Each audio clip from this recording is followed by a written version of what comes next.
Back here at the Gamma Pickleball Classic powered by UPMC Health Plan for our women's singles gold medal match between Amanda Hendry and Nicole Pitts. I think this will be the first time we've seen Nicole Pitts. That is the first time I've seen Nicole Pitts. So there we go. Tennis player. Amanda Hendry, no, non-tennis. She comes from volleyball, softball, I believe. Field hockey. Field hockey, is that what it is? Yep. It is. She's pretty good at it, right? It's I think in singles we don't, it's a lot more likely we do see the tennis players, Yes. versus the other sports. Yes. So I think it's a much easier thing to transition to for a lot of us tennis players coming to pickleball. Singles is the easier thing before doubles is. Well, there's so much more that transitions over from tennis for singles compared to that doubles play. And we talked a lot about it, was how much movement you have to cut back on when you're playing doubles. Where here, the only people I really know that enjoy singles, other than the people that have potentially screw loose, are the tennis players. Yeah. It's amazing to me how often people don't. And just, I made that decision a while ago. No more singles. It's for fun sometimes I'll do it, and for MLP I'll do it. But in a tournament when you've got doubles and you've got mixed, it takes a lot out of you.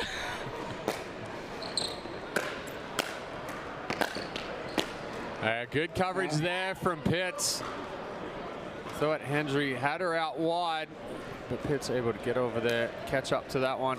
I also think it's interesting because the paddle that Nicole Pitts is playing with, I have seen, you don't see as much of. It's one of their newer paddles, but I do see more tennis players playing with it because it is a little smaller of a sweet spot. It has a little bit more of a feel to it than some of the other bigger face paddles. So I think a couple of their players I've spoken to, that's just a more natural tennis racket to them. And I think we've been talking about that, the importance of paddle development, making it easier for tennis players to come over versus when you and I first started playing and didn't have any of that texture or any of this technology, and basically oh wow, look at that. I'm surprised she didn't slide into that. She can do that. She was there. It's good control there from Pitts, but yeah, 100%. The tennis players early on did not like pickleball just because it was no grabbing ability whatsoever from a pickleball paddle. You had to make the spin the natural way versus the technology of it. So I think that's one of the influxes of tennis players. It's easier now to learn some of these strokes and then kind of develop. Whereas when we started, we really had to learn how to play pickleball. Yeah, like we had to say we're not playing tennis anymore. We are playing pickleball. And so it does develop a little bit more versatility. So a timeout here for Hendry. She's quickly got herself in a little bit of a hole. Nicole Pitts up 5-2, doing a good job controlling the court, moving Hendry from side to side. And Nicole Pitts did play on the tour. She retired in '05 is what she said. So she has had her experience on the tennis court and only been playing pickleball the last year or so. And ball's just wide. Hendry trying to do a little too much there. See it talking to boyfriend Jack Foster on the sideline.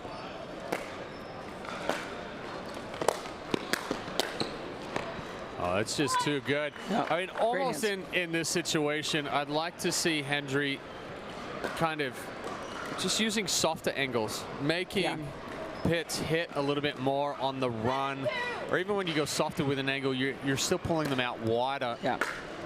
Well, I think often, and again, that experience, tennis versus non. So tennis players, we're used to striking the ball and driving a lot and, hitting passing shots. And so, like anything, it's making your opponent uncomfortable. So if she's going to like hitting those hard drives, often our opponent hits hard, we want to hit harder. Yeah. Where that's not always the answer. Sometimes you have to use your skill set to the best. And Amanda Hendry, she gets a lot of balls back. I'm always impressed by that. Her ability to defend is so good. And so she's got to use some of her experience right now against Nicole Pitts. So a couple balls there for Hendry, just sliding through the court, not quite coming up like Pitts was expecting. but you cannot miss serves and you cannot miss returns if you're trying to close a deficit. And that's it. We've talked about that today, about the importance of strong return, strong serves. But there's your gray area. The gray area is you're down 3-8.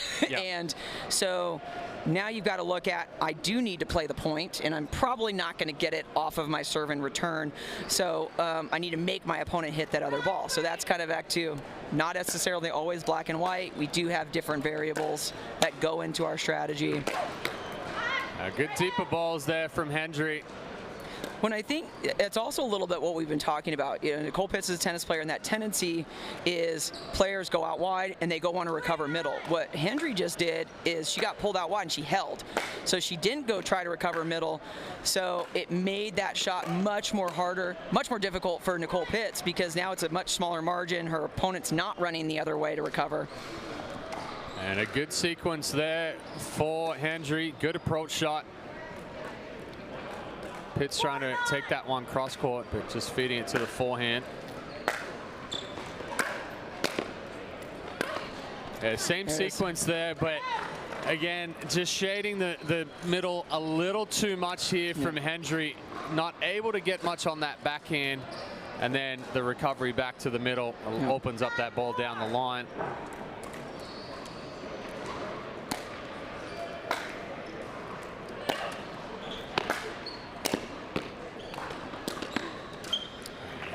That's a nice soft, didn't need to do too much with it. So she could have very easily overhit that. She played smart, which is what needs to happen right now. She's got to have some smart points, keep the ball in, and make Nicole Pitts miss some balls. A big serve there from Hendry. Pitts just cut that swing off a little bit, came across the body. So slowly chipping away at this lead.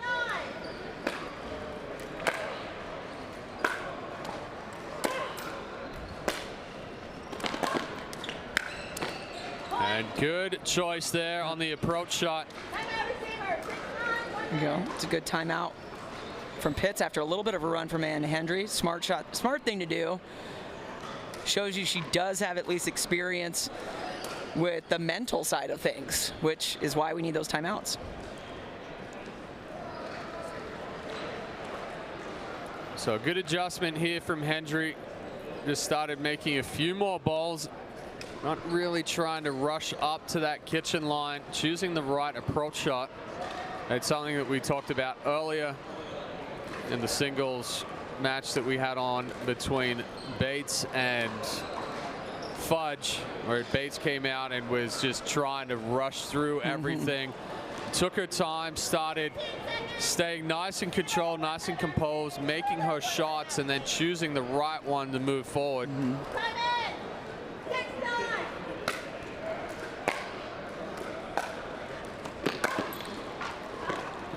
That one's just wide. A little too much pace there from Pitts. A little bit.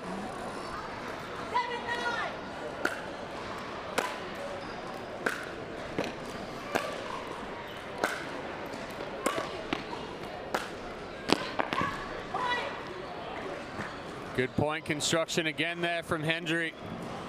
I think, again, that's looking at, you know, Hendry's got a little bit more dip on her ball and her passing shot. And, you know, I often tell my tennis players, like, your third shot drop is similar to a passing shot in tennis. And so I think it's really easy for us to overhit some of these passing shots and try to drive and go for too much, instead of maybe thinking of it like a modified third shot. You know, taking off some of that pace, creating a little more shape on the ball.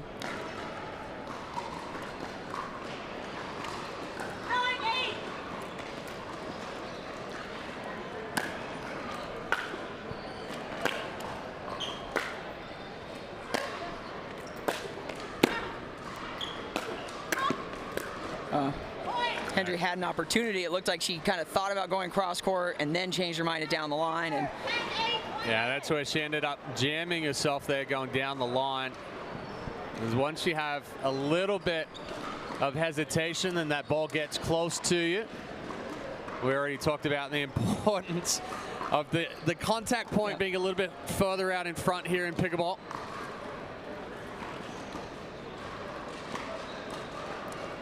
I mean, that's not a bad score for a first game in the finals, 10-8.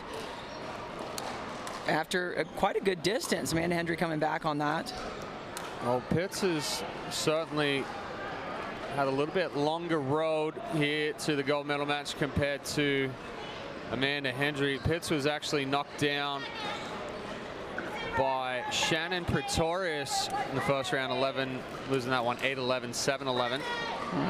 And then beat Bella Nelson 15-3, Hannah Nussbaum 15-4. I mean, she's going for it, and I think that's a little bit of a also kind of tennis player movement. She's maybe not stabilizing as much, maybe going too fast on some of these balls, whereas it's not as big of a tennis court, and so sometimes we just need to take a little bit less steps so that you're getting good placement. Like right there, some good load of the lower body. Oh, Hendry shaping that one in down the line. Take another look at the replay here. Just gets outside that ball just enough to create a little bit of shape. 9-10.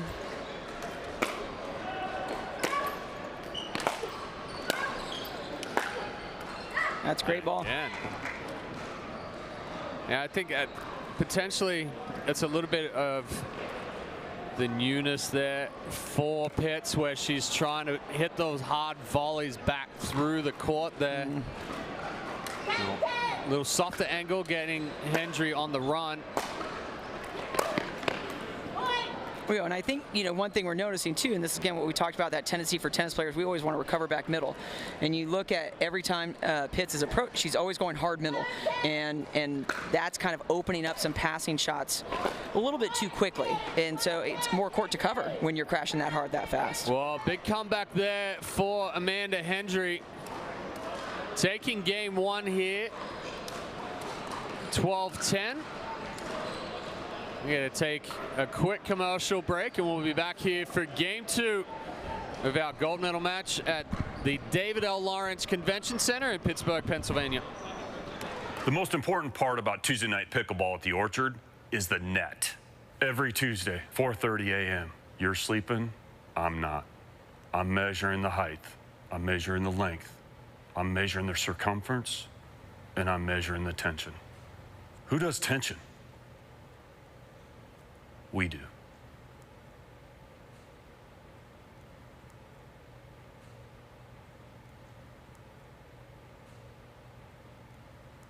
Pickleball Den technology powers the sport of pickleball. With our automated software for clubs, tournaments, leagues, and teams, you can run your event or manage your club electronically from start to finish. Managing your tournament or league is completely paperless with Pickleball Den's automated features. Clubs can play more and worry less with integrated member management and signups.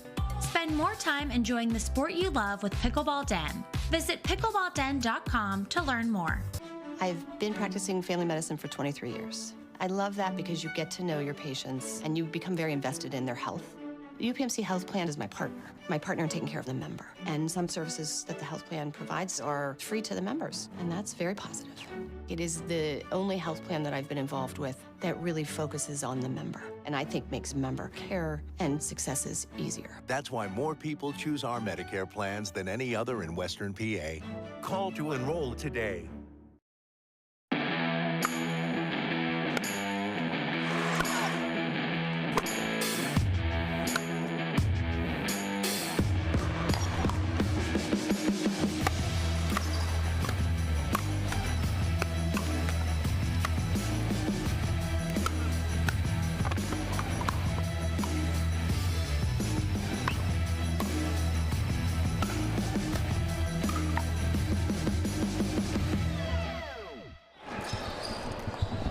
Back here for game two of our women's pro singles at the Gamma Pickleball Classic, powered by UPMC Health Plan.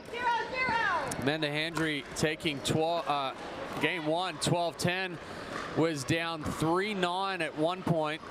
And that's came back 12-10 in the, I mean, that's pretty good. That's, I mean, that's, I think, a little bit of experience too, the ability to come back from that and still not let that phase you, and that's also an issue that a lot of players have coming in, is closing.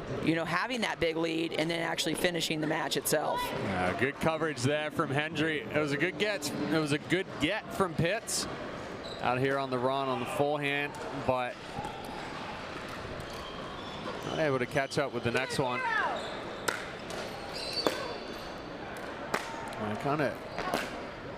I was just about to say, but anyway, I was going to say I kind of suspect that game 2 potentially not going to be as close as game 1. Hendry's starting to get a little bit more of a rhythm.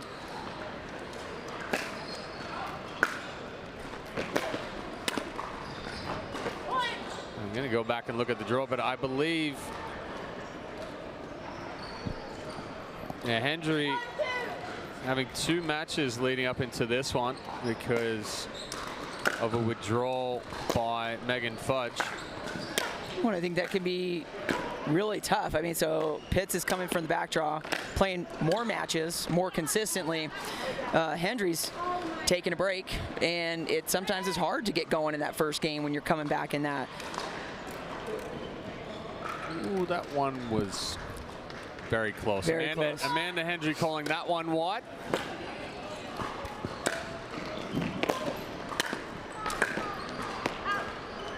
And that one's definitely wide there, but she's got the right shots. I mean, she's going for the right thing. She's just rushing through those shots, not really committing in the right way. I mean, in this. Yeah, there we go. Love to hear that. I mean, it was the facial expressions the last couple points. You've got to get out of that, and the only way to do that is a timeout. You can't hit your way through problems here. Yeah, definitely not. But it's been a good job by Hendry to kind of put on the pressure on Pitts. She's taking a lot of balls out of the air. She's taking the balls early as well, so she's cutting down that reaction time for Hendry. I mean, for Pitts. Well, and I think that's something I know I work with a lot of my tennis players, especially coming in. I stress the importance of swinging volleys mid-court. Yeah. And that's something we're looking at in Pitts right now is she's not hitting anything mid-court. She's going from baseline to the non-volley line, and it's either one or the other. And one of the most beneficial things, especially as we talked about again before, that shorter women versus taller men, we have to be a little bit more versatile with our shots. So, on the women's side, you see a lot more mid-court swinging volleys than on the men's side. And a lot of that's our size, how we make up for some of this stuff. But that is, I mean, that's just frustrating. And that's a good ball there from Pitts after the timeout. She's got Hendry fully stretched out, but the friendly net roller.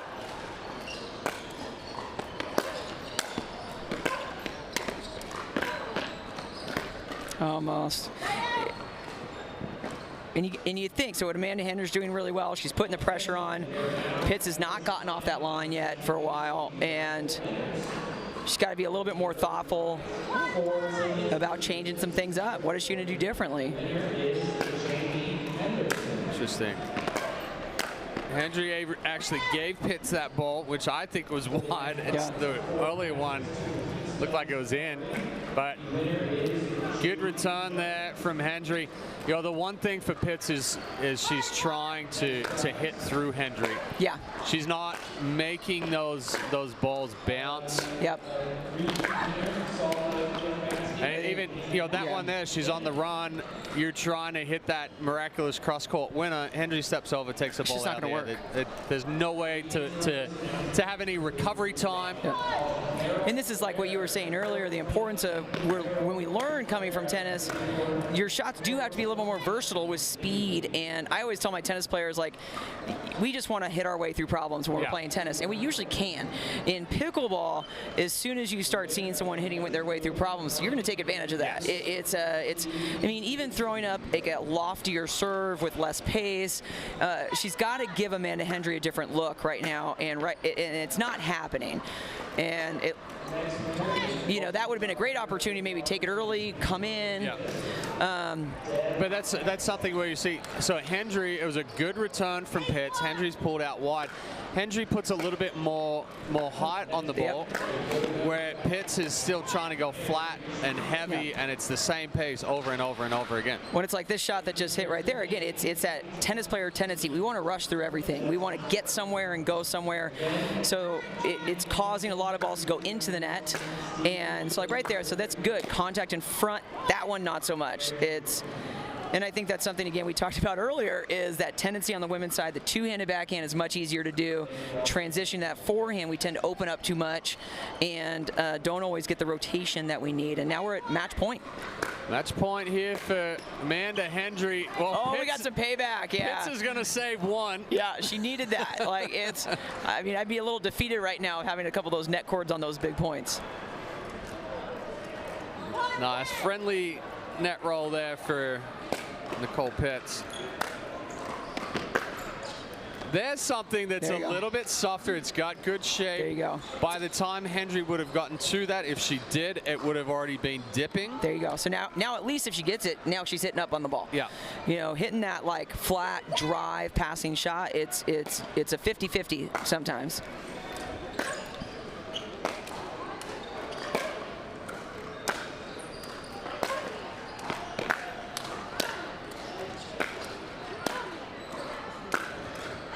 And there's the difference of somebody that's been playing pickleball for a while. Yep.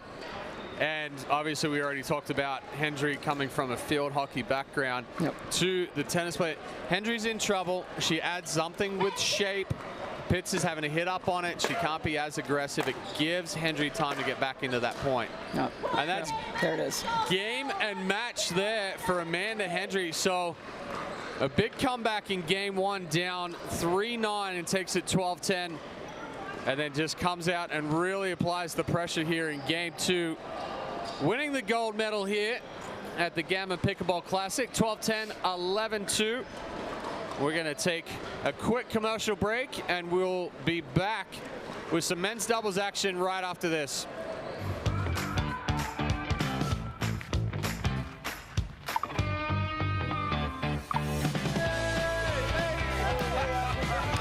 Check out these new Gammon paddles. Yo, I gotta try that paddle. Here you go.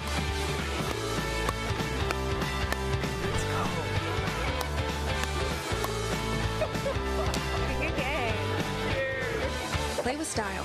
Play with Quantum by Gamma Pickleball.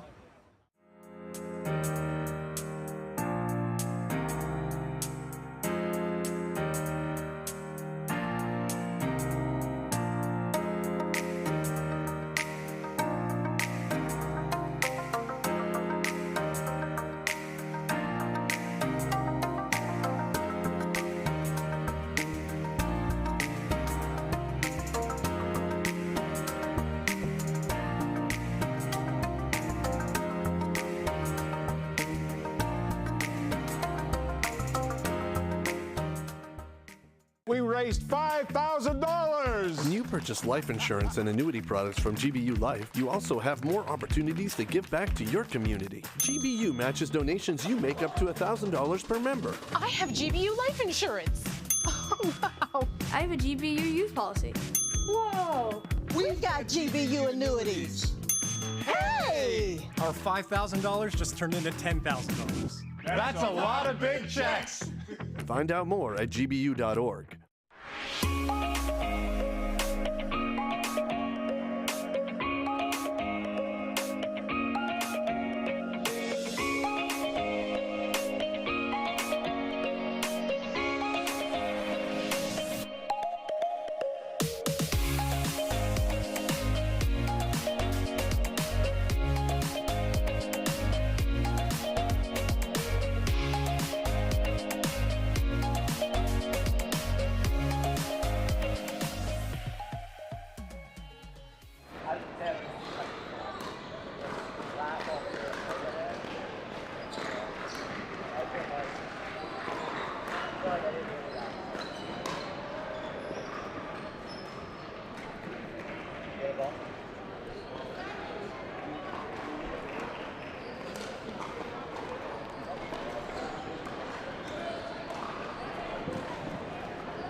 2-1.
Jason quickly.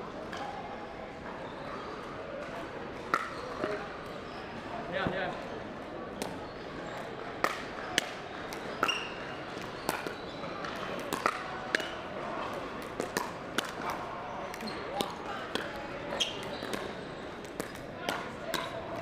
No idea.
Back here at the David L. Lawrence Convention Center in Pittsburgh for our men's doubles winners bracket final between the 1 seed Andre Mick and Ryla DeHart taking on the 3 seed Jason McNulty and Brendan Long. McNulty and Long knocking down the 2 seed Eden Leica and Austin Chiketilov 11-7, 7-11, 11-8. And Ryla DeHart and Andre Mick knocking down the 5 seed Jaden Broderick and Richard Livanese Jr. 11-6, 8-11, 11-8.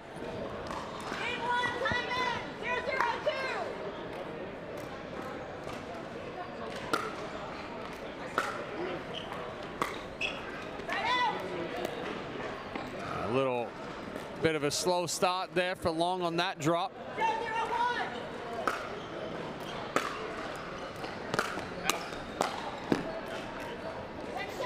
All right. Long trying to tell McNulty to let that one go. Ends up hitting it anyway, but gets it behind Mick. Ends up pushing that ball wide.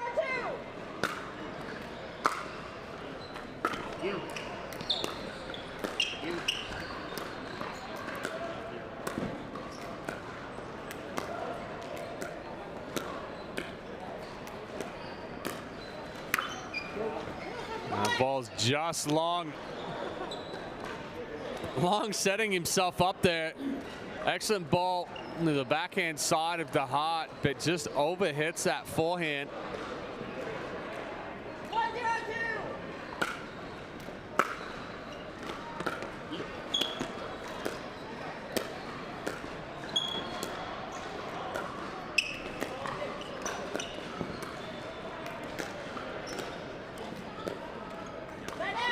That ball skipping through the court just a little bit there. Good control, good change of direction.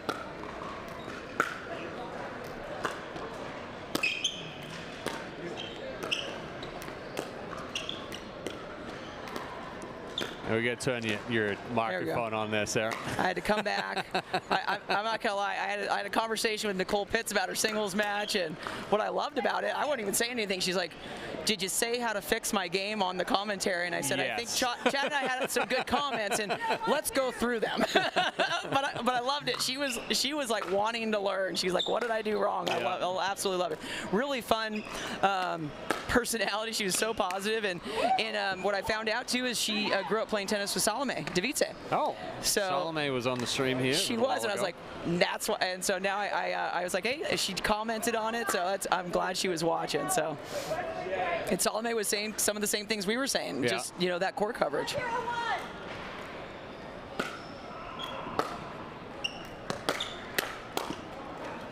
Good drive there from DeHart, but McNulty just punching that ball down. Mick trying to close and put some pressure on.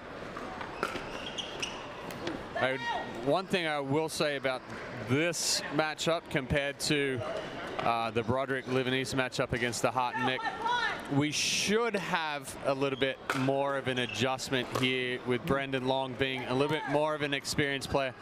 You know, actually been playing pickleball for about 17 years. So. Oh, that's ridiculous. So yeah, he's in his 30s. Started playing pickleball when he was in high school. Wow. In Naples.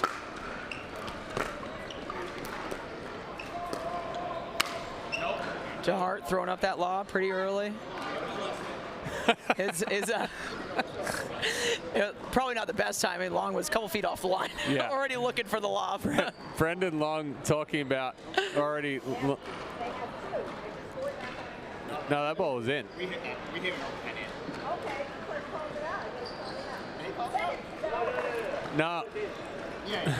Oh, I think little referee confusion because Brendan Long hit it and said nope.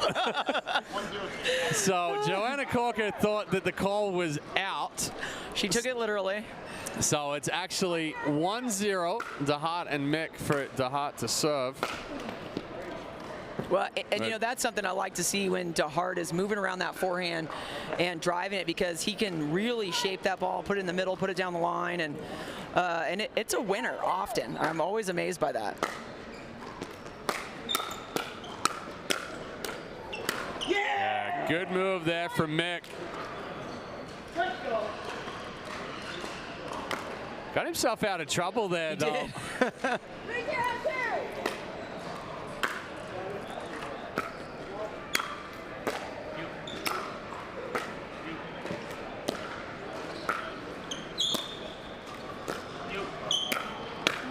Yeah. And this is what we were talking about in the previous matches, that ability to say, I can hit a third and a fifth and a seventh. I don't need to hit a third and crash the net. So DeHart's hitting a third, a fifth, and a seventh, and then moving in behind the ball and changing direction on it. Oh.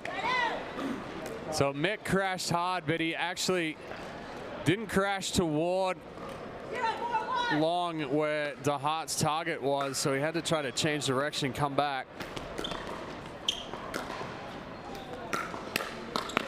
Not so much there. McNulty was already looking for that middle ball before DeHart even hit that. And it's a good job there, good understanding. Long went to the line, so McNulty took a step toward the center, understanding that that would be his backhand.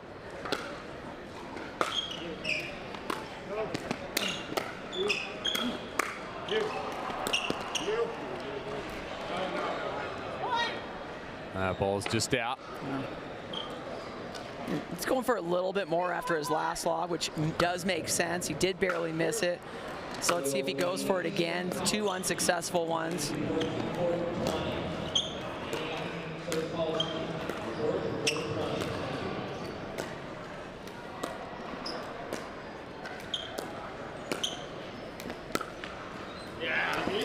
And that's a smart shot. Very little pace that a lot of people are just going to let go and maybe think it's going to go out, but also it's hard to get to. It's hard to see when you're moving away from that.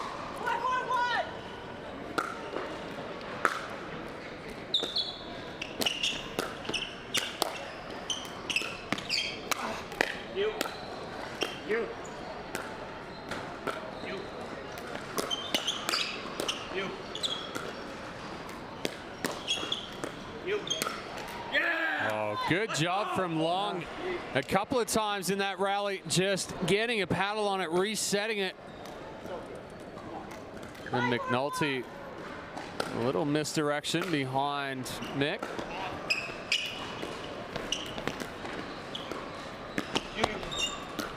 There you go.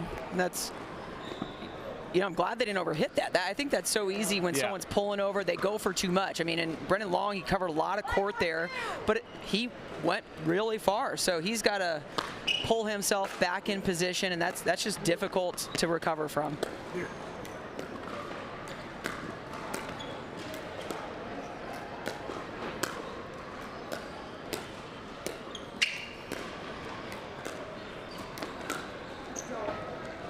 That ball's just deep. Tough one to lob off on there, especially once that ball already gets back behind you. Yep. I think like a lot of times I'm seeing players that are like, well, don't you have to lob when you're like that? I'm like, no, that's a get out of trouble card that doesn't always work.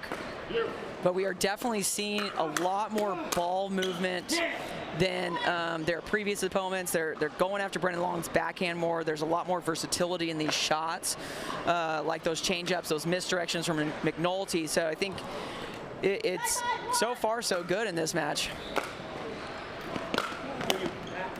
Yeah, that's a perfect drive there from DeHart. Long tried to come over and buy some time for McNulty.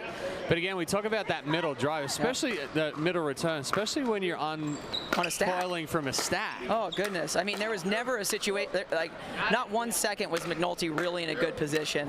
It's a return down the middle, and he's out of position. So, I mean, you're making Brendan Long cover the whole court, essentially, from that. And I think a lot of it's that tendency to feel like I've got to hit and get to my spot rather than place the ball, make sure it's the right return before you're moving in. A couple of big swings there on the forehand side from McNulty. Sent that one deep. Good timeout here from Long and McNulty.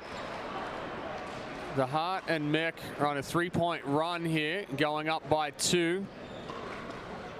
So Long and McNulty just trying to calm things down a little bit. We've got the hoodie coming off of DeHart. So he's starting to work, so he's ready to layer off at least.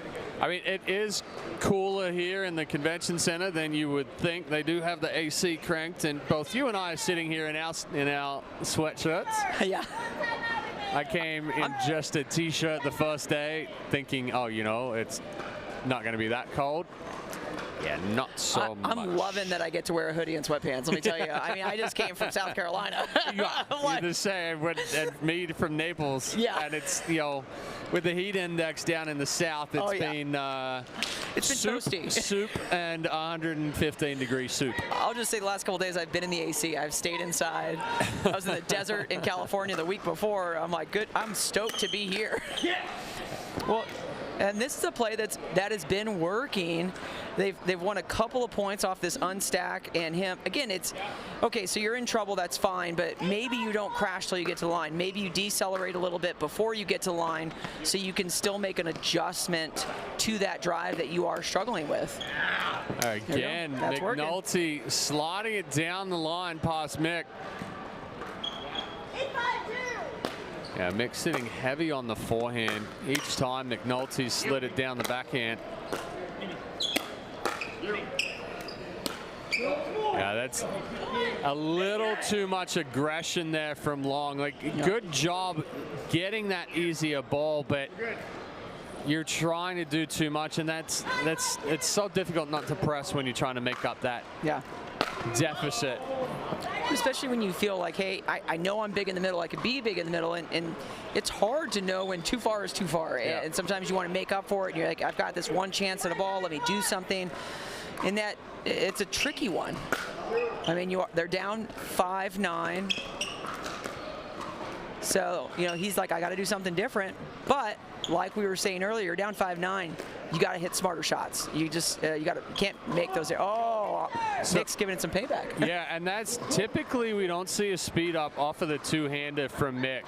Usually he goes there, and goes back cross court. But this time. Yeah, I think that's the first. I mean, we've seen him in 3 matches today, and that's the first time I think we've seen him do that.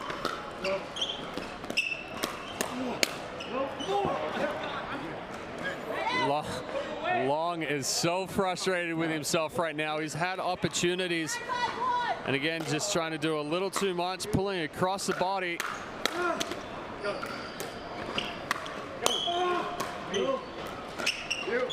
Another lob.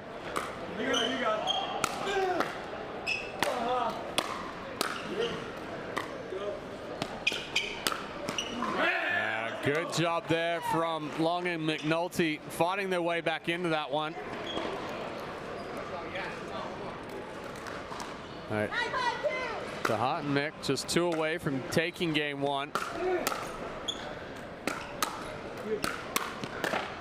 Oh, what a pickup from DeHart. Yeah, DeHart and Mick kind of feeding off of each other right now. They're trying to see who can hit the ball harder and more often within a point.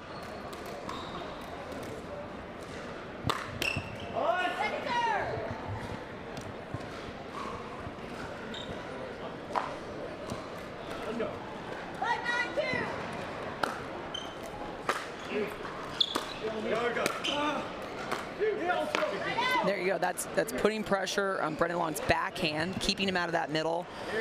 Smart shots, you know, really taking away that forehand of his.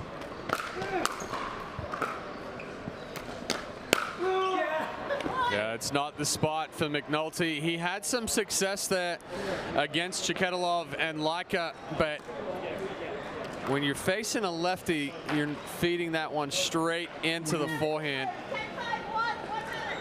And you'll be surprised at how many people get a, you know, usually through game one. Yeah. You know, sometimes as quick as halfway through game one, and they're like, oh, I'm playing a lefty. Yeah. I can't tell you how many times I've been in a match and my partner will look at me, I'm like, how do you not know that? Like, do I need to tell you before a match starts we're playing a lefty? Stop speeding it up to that spot. It is not the backhand. And mind you, we do all have that, like in practice sometimes. It's so that many instinct, times. right? You naturally go for that shot and you're like, oh, as soon as you hit it, you're like, I'm playing a lefty. I'm playing a lefty. Stop hitting it. Oh, gosh, Stop hitting it. you're so silly. That brings up game point here for DeHart and Mick. Long and McNulty being out of sorts a little bit here in game one. Part of it, you know, Brendan Long, he needs to play aggressive, but he's just trying to do a little too much here. Well, I mean, that's been the play, and it's worked the entire game.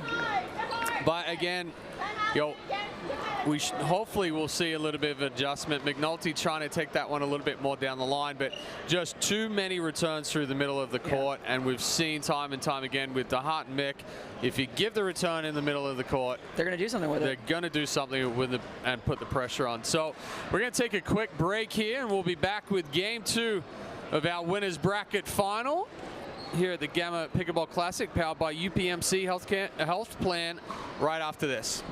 The most important part about Tuesday night pickleball at the Orchard is the net. Every Tuesday, 4:30 a.m. You're sleeping, I'm not.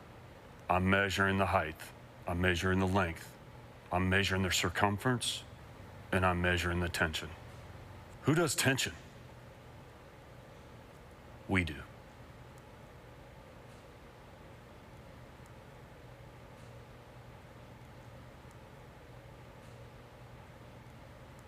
Pickleball Den technology powers the sport of pickleball. With our automated software for clubs, tournaments, leagues, and teams, you can run your event or manage your club electronically from start to finish. Managing your tournament or league is completely paperless with Pickleball Den's automated features. Clubs can play more and worry less with integrated member management and signups. Spend more time enjoying the sport you love with Pickleball Den. Visit pickleballden.com to learn more. I've been practicing family medicine for 23 years. I love that because you get to know your patients and you become very invested in their health. The UPMC Health Plan is my partner in taking care of the member. And some services that the health plan provides are free to the members, and that's very positive.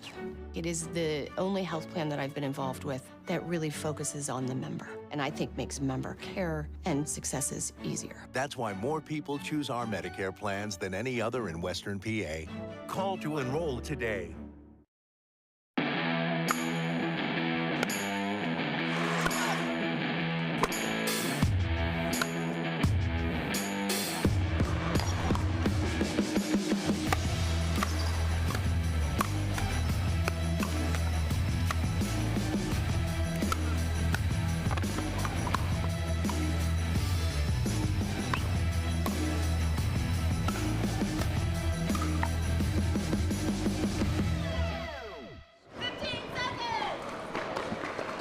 And back here for game two of our men's pro doubles winners bracket final between the 1 seed Riley DeHart and Andre Mick.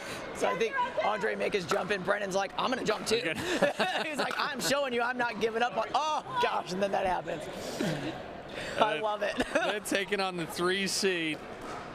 Brendan Long and Jason McNulty. Actually, Brendan Long does it quite often where he runs sprints back and forth from the baseline to the net. He's trying to get his adrenaline going before he goes into it. When you think, like, you're looking at all 4 players on these court, and who's been most successful is Ryler DeHart. Well, he's cool, calm, and collected.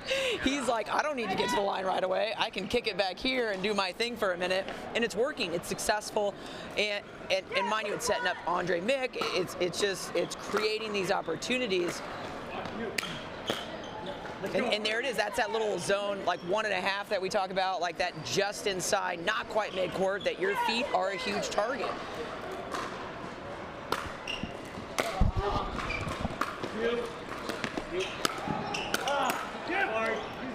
Good shot there from Mick. Gosh, it's a couple of net courts he's gotten away with so far. It's working, so keep going. Kind of trying to redirect that two-hander down the line again. So McNulty's all over that, but the reasoning why that ball's going into the net is he's standing upright, and when he does come forward, it's just a hinge at the hip, so then he's pushing down. And so, obviously, Ryler is just ripping these returns, like these third shots. Ryler's down. And he's back up again. He's getting it. Come on.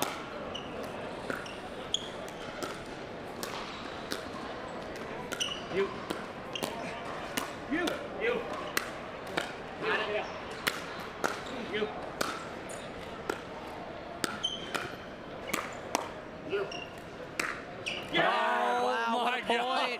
And I'll tell you, it's not a match without Ryler DeHart on the ground. I think, like, it's, and he's always going to get it back. That's what I love. I think these floors are working for him. Yeah. I remember the first couple of times I played with him, I was like, oh my gosh, he's on the ground. Yeah. And then after, he's like, oh, he's on the ground. It's okay. Yeah. Like, there's no worries. He's going to get up, and he's probably going to get the next ball back. But now he's starting to rush again, and that hasn't been what's working. Yeah, good couple of balls there for Long. Actually, yesterday, DeHart sliding on the court, going back first into the support post of the net. Came up with a nice bruise on his back.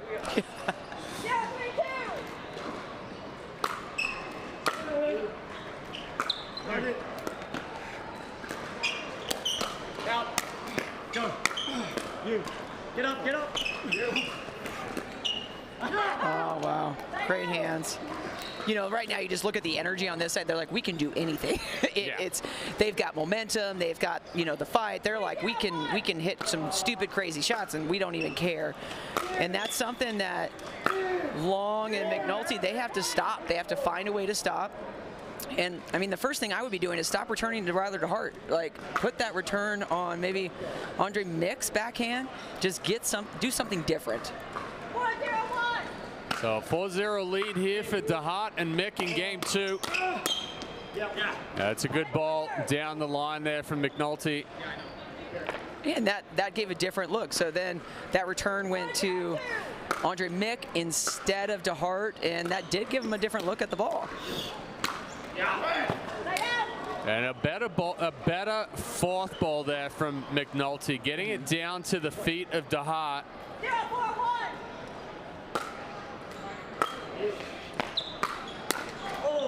Well, that's what we've been talking about, that tendency to pinch the middle so much, and you want your forehand, but then suddenly it's going into your backhand because you've taken away your whole court.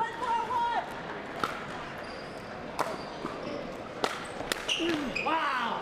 Well, DeHart coming over and giving a big swing on that forehand. McNulty didn't even know what hit him.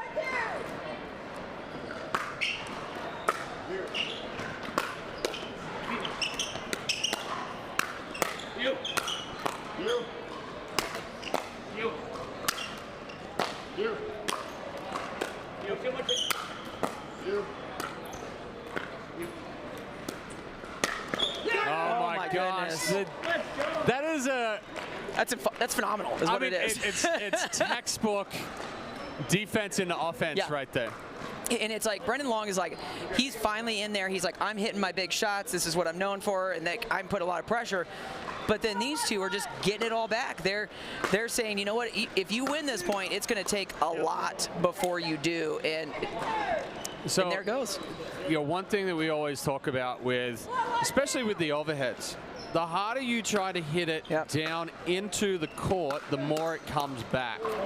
You're better off taking a little bit off of it, creating an angle, and then opening up the middle of the court if you want to go harder through it. But you know, a lot of these big guys with the big overheads, they're hitting straight down, the ball's bouncing at or just behind the non-volley zone, and it's taking the pace off and sitting up and allowing those balls to come back. It's that whole concept of my opponent's hitting hard, I have to hit harder. Well, that's not always the answer. It's one of the biggest weapons you can give your opponent is pace. So when you're playing defense, the harder someone's hitting it, the easier it is to block that ball back. Now, take pace off the ball, you change the angle, you do something like that. Now that's a much more difficult ball to stay in the point with. All right, I mean, just lightning fast reflexes on both forehands there between DeHart and Mick. Yo, DeHart hits 2 balls and then Mick's like, well, I'll take over on this one now. You're a little bit tired after hitting those 2. They're ready. You can hear it in them. He almost got it. And that stuff, just a little leg cord, but you know, we would talk it so much about DeHart being calm and collected as he's coming forward. Well, they weren't scoring for a while, and he was racing to the net. But these last couple, he is taking a little bit more time, and now they're back in control of the point just from that.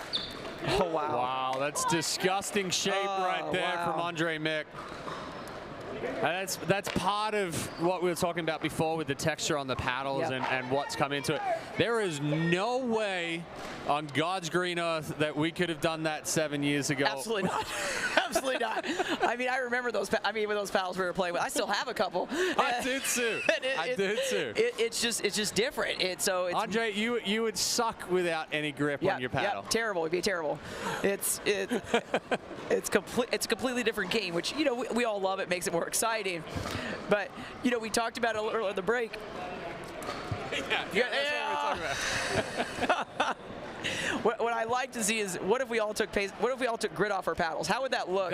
That's something you got to put out there. It's a throwback pickleball tournament. You can only play with paddles. I think from we had this up. 2016 and below. I think that this is what we need to make happen.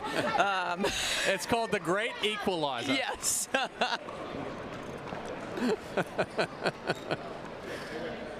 Oh my goodness! I mean, we could do it here at the Gamma Classic because these are the floors that we started playing tournaments on. Absolutely. The ice hockey rinks. Oh yeah. The convention centers. Oh yeah. Anything that's just brutal on the body. It is true. I mean, when we first started, there weren't as many facilities. It's great. We have so many court options now. It's a totally different world than when we started. And it's just such a versatile group now. And you've got courts everywhere in the country. And you've got great facilities everywhere in the country. We talk about like when we started. It's still only 8 years ago, right? No, not at all. Game's been around. What are we at now? 55 years? 56 years? You think of how much it's changed from the beginning. I think, Steve Peranto was telling me the first tournament was on carpet. Yeah. And it's the great thing is it keeps evolving. I think it's cool that we get to be here for it and all this kind of thing and kind of stay along for the ride and just see what happens next. 2-7-2. I mean, it's 2-7-2 already. I mean, good job there from Long. And again, he didn't try to do too much. Where he gets into trouble is he tries to do too much. Just uses the pace of DeHart's speed up to get that ball back down. Well, I think that's, we talk about the shape of the ball and all those types of things. And one of the mistakes players make when they're trying to they try to do too much spin and they try to create too much when sometimes the simplest thing to do is just what Brendan Long just did. It's just punch the ball down. Just get it down to the feet. It doesn't have to be, flicky or anything. Just make it a more difficult shot. So Long and McNulty able to scrap a couple of points back here. Energy's a little bit different on that side. I like that suddenly they're being more vocal about, I've got it, I'm going for it. But that has been a difficult one, returning to Brendan's backhand. It's a good drive there from Mick. We talk about this. We talked about this in singles. Like, what's something we could do different? They are ripping every single return. So maybe they hit a shorter return. Maybe they slice it and hit it shorter. Maybe they hit a loftier return. But just do something different that they're not able to make those drives as consistent regularly. That's a good ball from Long, going back behind the Hart.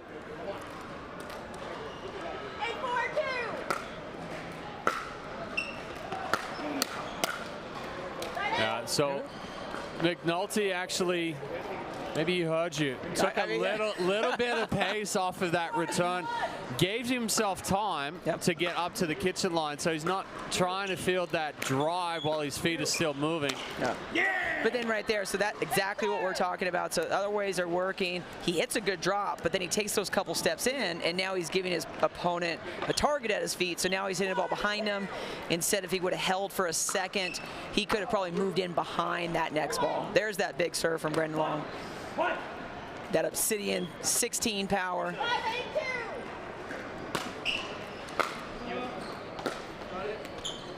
A little unlucky there for McNulty, catching the net and just dropping back down. So Long and McNulty continuing to chip away. I mean, just the energy on this side of the court is so, look at that, just so confident with every shot they're hitting, and that makes a huge difference. I mean, they have a timeout left. Use it. Yeah, so right there, coming out of the uncoil, I think Long thought McNulty was going to get big in the middle. Another drive.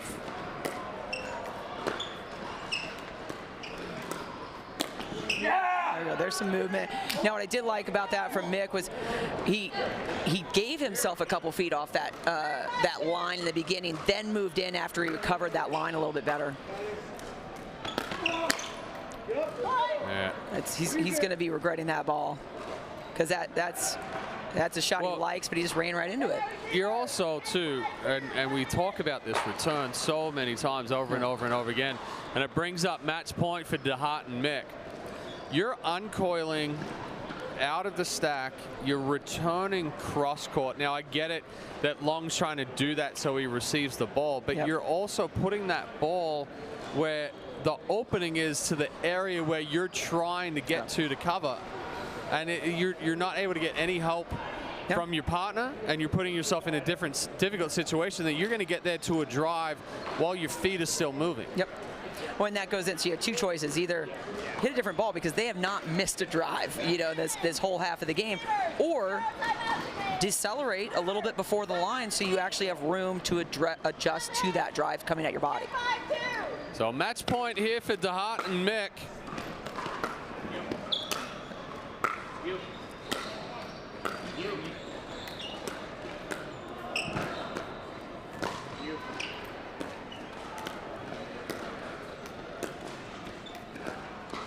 Oh, that's an unfortunate way to lose that one. I mean, phenomenal points across the board. So DeHart and Mick take the winners bracket final 11-5, 11-5. McNulty and Long will drop down to the bronze medal match. And we'll see if we have their opponents down there yet. So Long and McNulty will drop down and play Edward Scarpa and Ivan Jaholovic. Well, that's something like that in the bronze medal match when we come back with more action from the Gamma Pickleball Classic.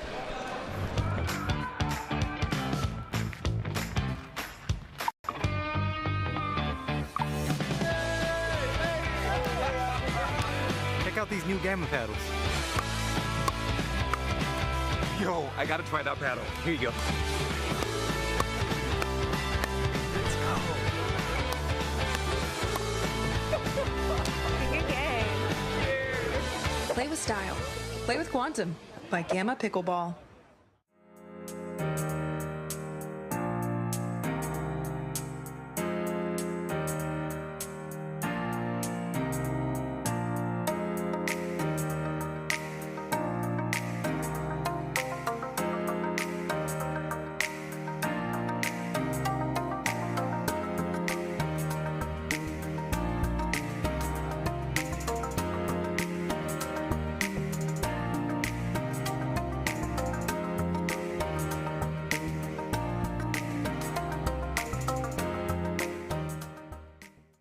raised $5,000. When you purchase life insurance and annuity products from GBU Life, you also have more opportunities to give back to your community. GBU matches donations you make up to $1,000 per member. I have GBU life insurance.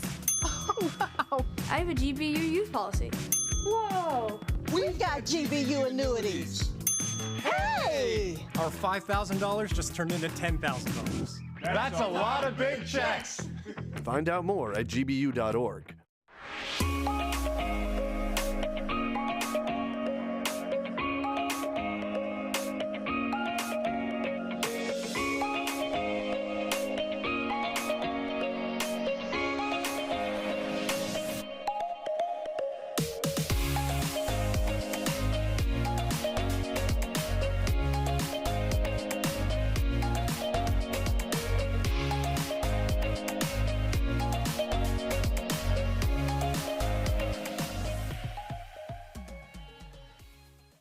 The most important part about Tuesday night pickleball at the Orchard is the net. Every Tuesday, 4:30 a.m. You're sleeping, I'm not. I'm measuring the height, I'm measuring the length, I'm measuring the circumference, and I'm measuring the tension. Who does tension? We do.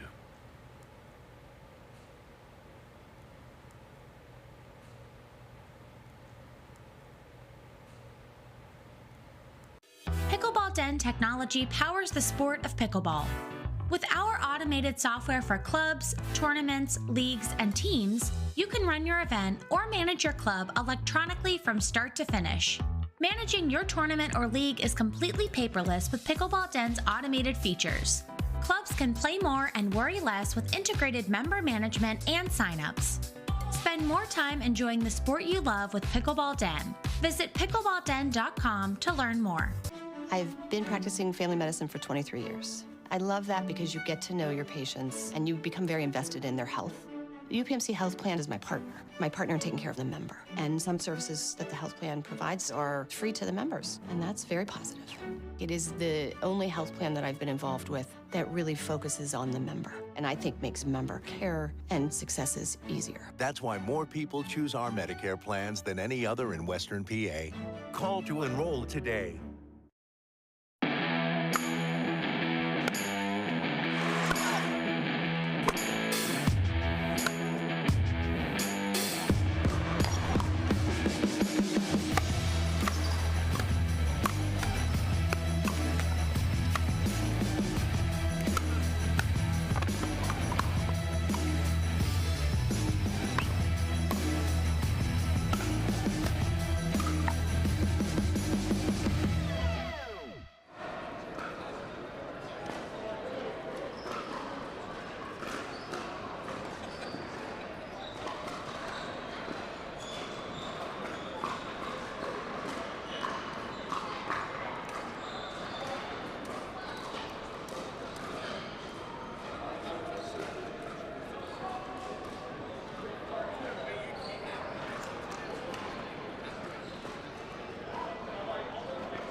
Line for attention, please.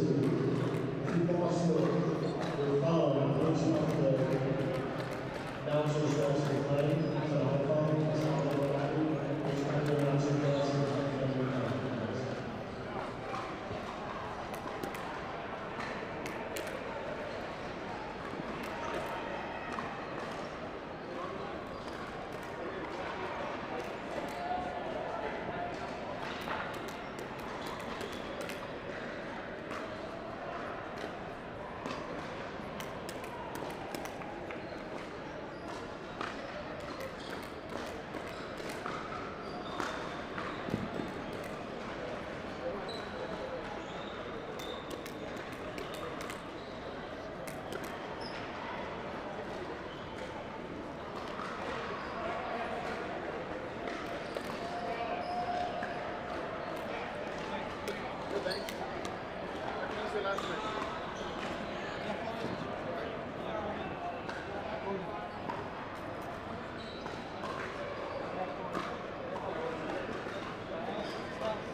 Justin and Ivan.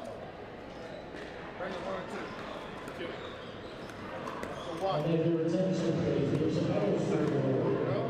Men's medal scored 1.5, age 10 to 34. Bronze medal goes to Vincent Marco and David Zahn. Silver to Derek Curtis and Thomas Collin. And gold to Eric Watson and Nate Snodgrass. Please report to the medal stand. Receive your medals. Congratulations.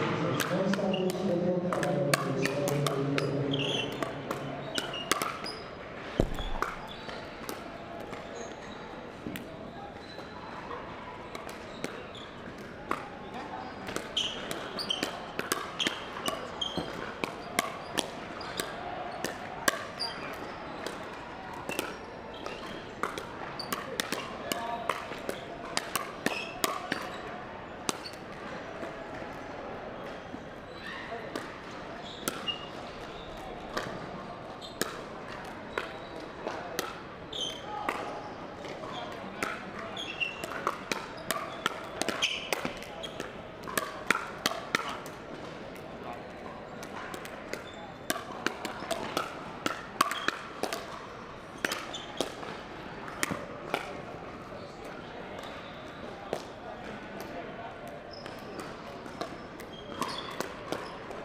Bronze medal match, game 1. We got the bronze medal match here at the 2023 Gamma Pickleball Classic between the 3 seed Jason McNulty and Brendan Long and the 6 seed Anderson Scarpa and Ivan Yakolevic.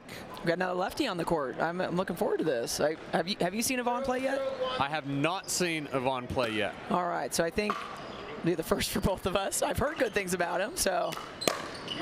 Now that ball's going to land in. It's landing. Hey, you know what? Sometimes it's just good to get a paddle on it. That's true. I mean, worst thing that can happen is you'll miss the ball, but at least try to get the paddle on it. 0-0-2.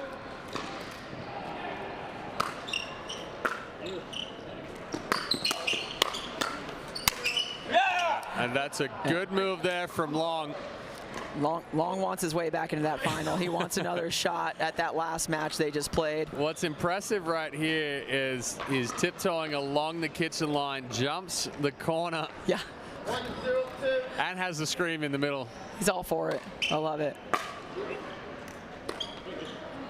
That's a great drop shot. I mean, that's probably the best one I've seen him hit all day. But that's what we did not see against Mick and DeHaat. Correct. He was trying to rip everything, and you can't hit through them. And he's got a great drop shot, so he's got to use it. That ball just a little deep. 0-2-1.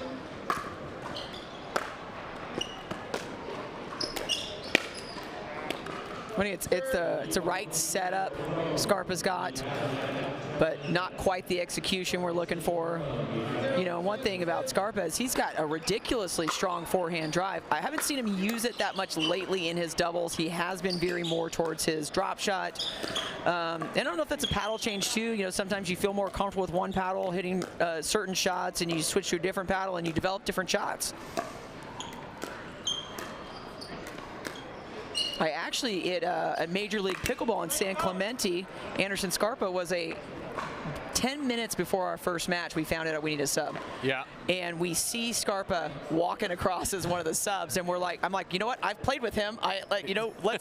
Let's take him. And he stepped up. He did. He did really well. In San Clemente. You know, he with that much time before our first match. Let me just say that the fact that we did so well, I was pretty happy. Well, you know, I will say there's somewhat. That ball is just a little wide.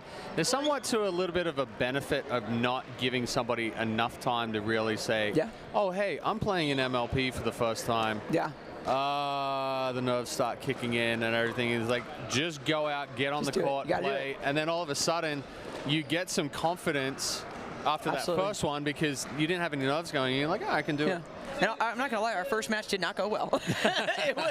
But you know, as the day went on, we won the rest of our matches, and he played phenomenal. Because you know, mind you, he literally just walked in the gate too, so no warm up time. And but you know, kudos to him. He really, that was the first time he made a showing at MLP, and he got drafted this coming season.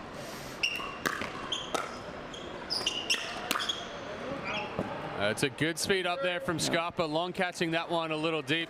So Yakolevic, he's very subdued, very calm right now. He's staying in these points and allowing Scarpa to kind of be a little bit more of the aggressor. Yeah.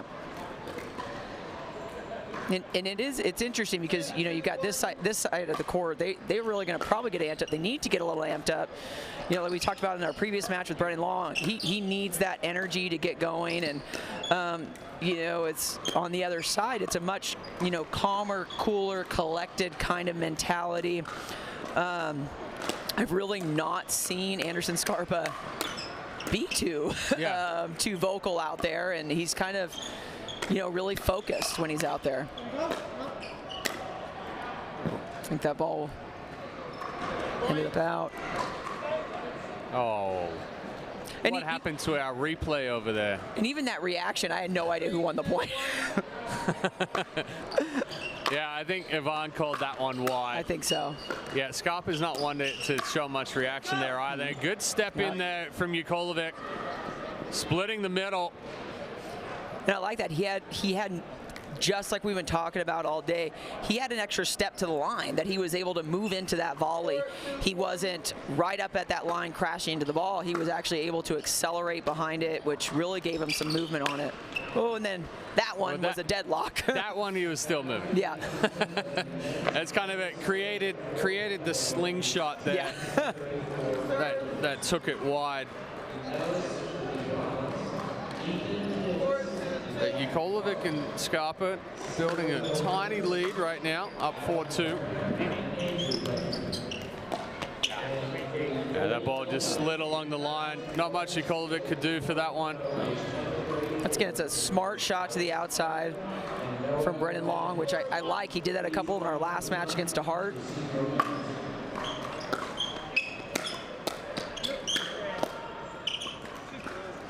Good reach-in power there from Scarpa. Forehand, then a backhand. And I think we talked about this a little bit earlier, too, is that grip. He's using that grip for the same.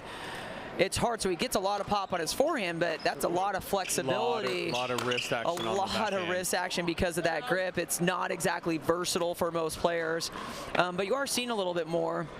I do start to get concerned because you are starting to see more wrist issues come from those types of grips out here. And the grip Sarah is talking about right now is a Easton forehand grip, where it's giving you that spin, that top spin on the forehand side, but when you go for a backhand roll, you really have to lay that wrist back even further.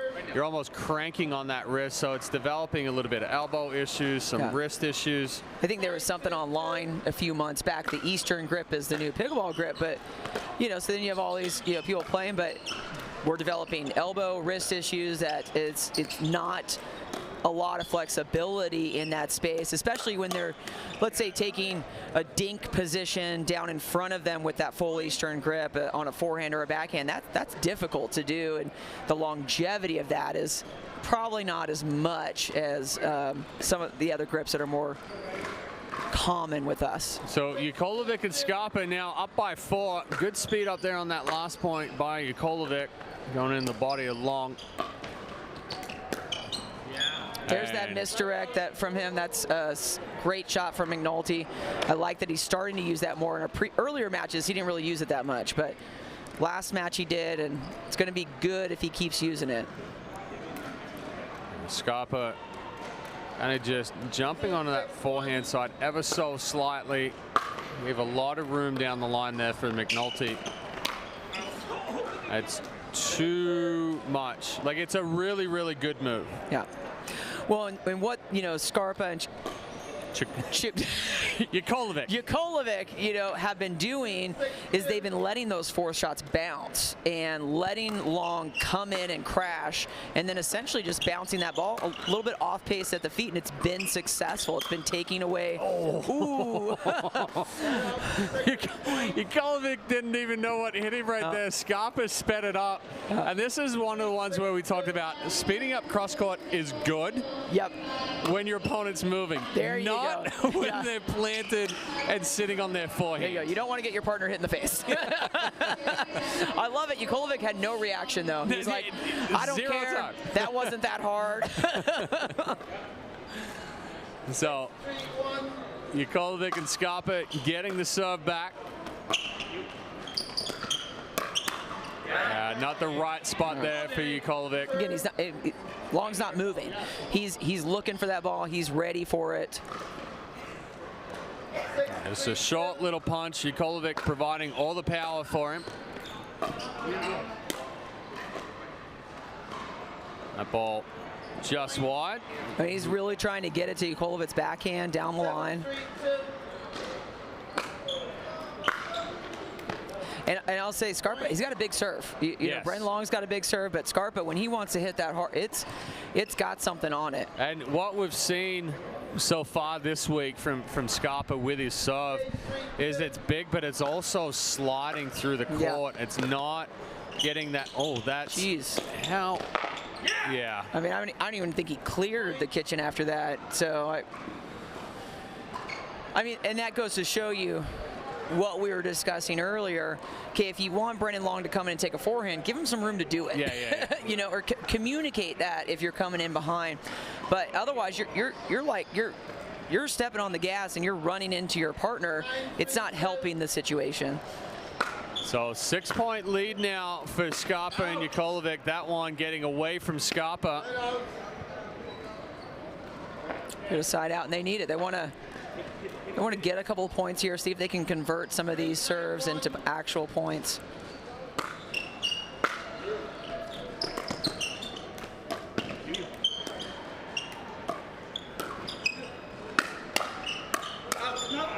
A good step over there by Nikolovic after Scarpa went back for the overhead. I mean, I like the versatility. McNulty's trying something different, which I always appreciate when you need to change something, but probably not the best time for that. And again, you're driving it cross court. It's high up to the body. And Nikolovic's moving into that nicely. He's expecting them to drive it to him, and he's able to put it right behind Long.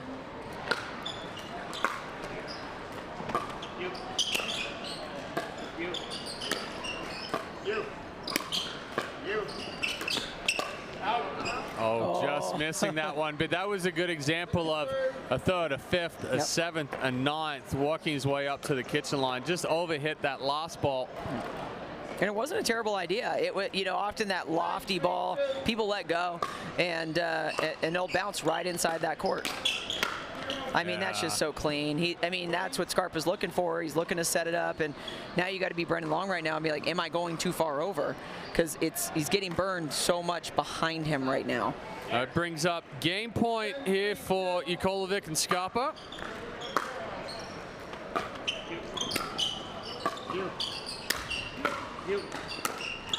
Oh, and that here's game one. Little off balance there for McNulty. So Nikolovic and Scarpa take game one 11-3. A little bit of work to do here for Long and McNulty. Didn't really seem like they had the rhythm here, but we're going to take a quick break and we'll return for more action at the Gamma Pickleball Classic, powered by UPMC Health Plan. There we go. The most important part about Tuesday night pickleball at the Orchard is the net. Every Tuesday, 4:30 a.m. You're sleeping, I'm not. I'm measuring the height, I'm measuring the length, I'm measuring the circumference, and I'm measuring the tension. Who does tension? We do.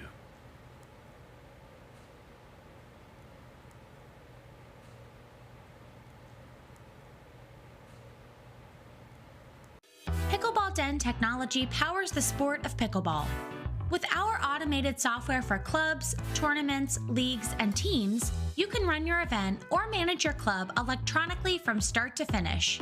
Managing your tournament or league is completely paperless with Pickleball Den's automated features. Clubs can play more and worry less with integrated member management and signups. Spend more time enjoying the sport you love with Pickleball Den. Visit pickleballden.com to learn more. I've been practicing family medicine for 23 years. I love that because you get to know your patients and you become very invested in their health. The UPMC Health Plan is my partner in taking care of the member. And some services that the health plan provides are free to the members, and that's very positive. It is the only health plan that I've been involved with that really focuses on the member, and I think makes member care and successes easier. That's why more people choose our Medicare plans than any other in Western PA. Call to enroll today.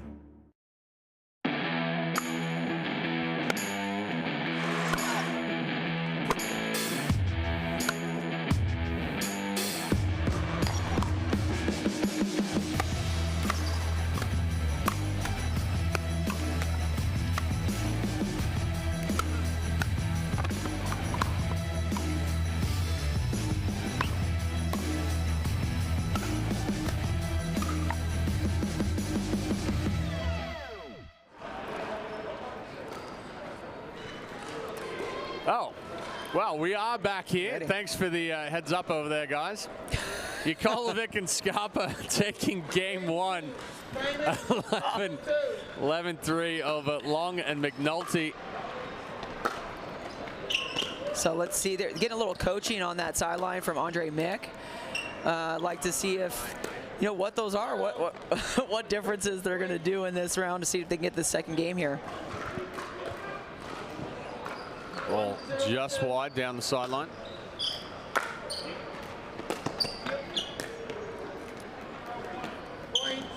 So that's one thing that I've seen from Scopper a little bit. There are times he gets stuck.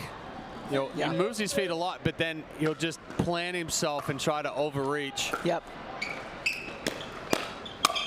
And again, there's that bounce ball that both of them have been so good at just getting on top of and hitting to that open space between them, making it a very difficult shot. 0-2-1.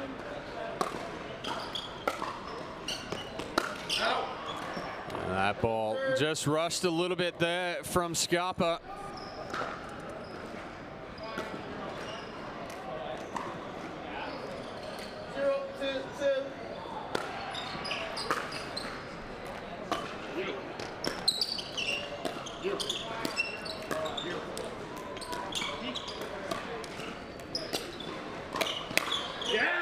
Yeah, good counter attack there from Long. Ukolovic trying to do a little bit more on the backhand there. Quick flick through the middle. Actually, I think it might have been McNulty that hit that one. I think so.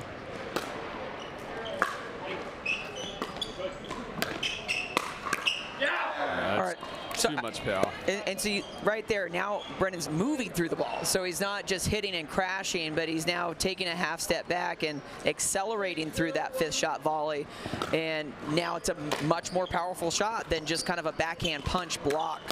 Well, I also think the key on that last one as well is that Long took a mini split step right before. So, you know, we talk about what's the key indicator of when to stop. We've seen a couple of these guys coming out of the uncoil from the stack and getting caught moving. You know, if you treat that transition or the uncoil or whatever is that we do our little split step right as the paddle starts moving forward, so then we're set at contact. That timing is so important. Doesn't matter where you are on the court. You can always change direction. You can reestablish. Or Long there now becomes explosive coming forward. Exactly. Whereas if he's running straight through that stroke, he's not going to have anything on it. Yeah, it's just like we were saying before. The goal is not to get to that line. It's wherever you're at when they strike that ball. You got to get ready to move to that shot. You don't want to give them a target behind you. A little frustration on this side on Samara, so they called a timeout, which is good. I mean, it's a 5-0 lead in the second already. And a quick lead at that. One timeout.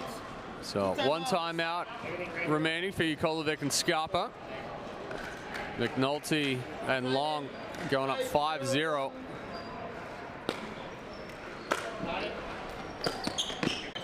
That drop from McNulty just a little too high. Long trying to come up and put a ton of pressure on, but Ukolovic, relatively easy ball to get that one down to the feet.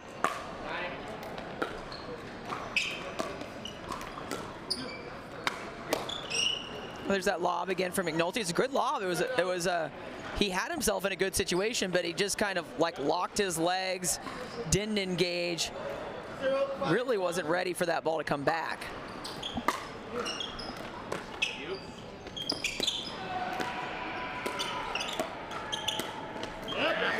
Good change of direction there from McNulty. Goes behind Scarpa, back cross court to Ukolovic.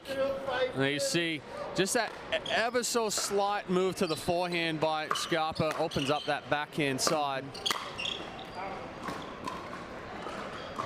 I like that Long is he's taking those backhands now a little bit more in front. He's trying to do more with them. He's not necessarily blocking them at his body so much. So, I mean, that's the benefit. He's getting more results from that shot versus kind of getting jammed on that. Just a little wide there from McNulty. Scarpa actually closed up that gap a little bit more than last time. So McNulty trying to hit the same shot, but not as much room. Silver medal, Hendry, and Victor Croft. And the gold medals in the men's double skill 4.0 ages 70 to 79, Bob Stock and Jeffrey Hall. Please And at this point, I'm frustrated if I'm Scarpa. Well, the thing too, we talked about, so you got righty, lefty here.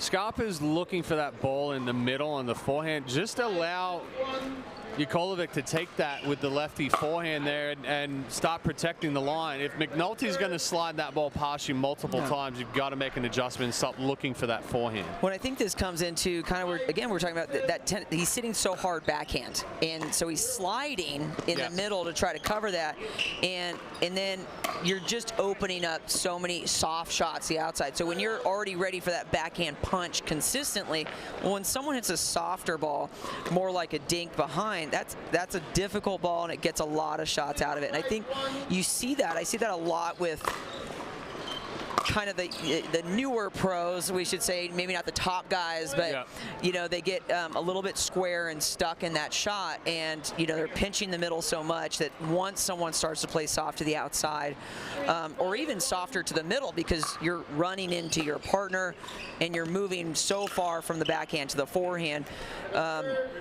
it just changes those dynamics. Good spot from McNulty there, getting it to the feet of Scarpa as he's trying to transition forward.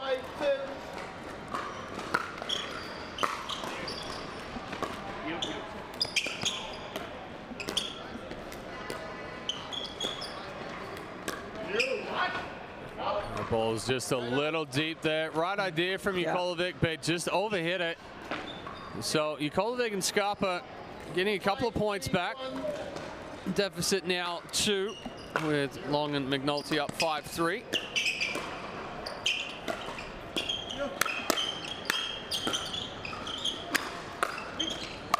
Oh, and they had it because, you know, Long attacked in a pretty bad spot. Let's just be real. It was rough. The fact that they got away with that point is absolutely incredible.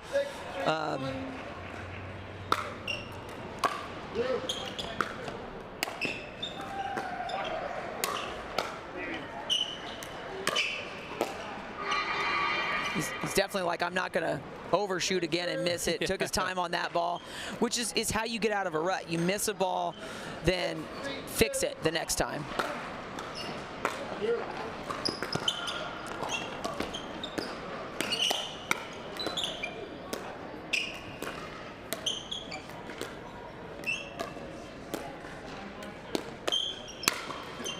Good setup, speed up there from Scarpa. See, that paddle head just dropped down. Gives a quick little read there of McNulty's paddle. Creates that pop-up. 3, 6, 1.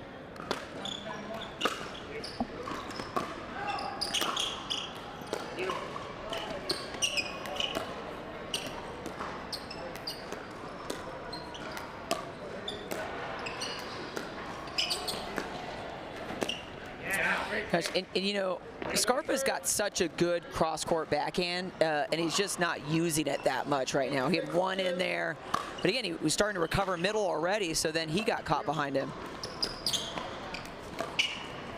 Yeah, tough ball there for Jokolovic.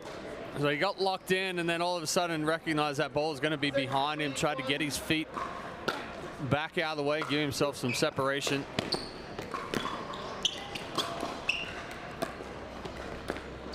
It's funny, a lot of the times these softer, easier balls, you know, they look so easy, but they give you so much trouble because you get locked up or you get stagnant, and then all of a sudden you know that if you reach for the ball, you're going to pop it up. When I think so many of our students feel like our dinks and those shots are so much harder than they actually are, not recognizing actually how much pace we take off these balls, because you're giving that as a weapon to your opponent. You hit that ball too hard, it's too easy to attack and counterattack those balls. You've got to take that pace off and change the shape of the ball.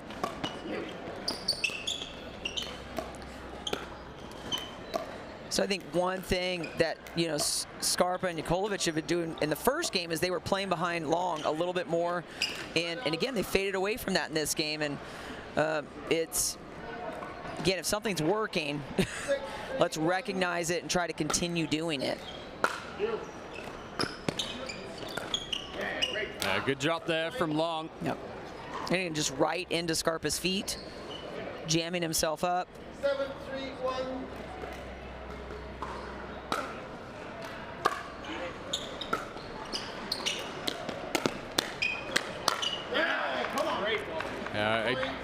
Somewhat of a tough decision there for Scarpa. He's trying to keep McNulty back and literally just fed it straight into his move. Yep.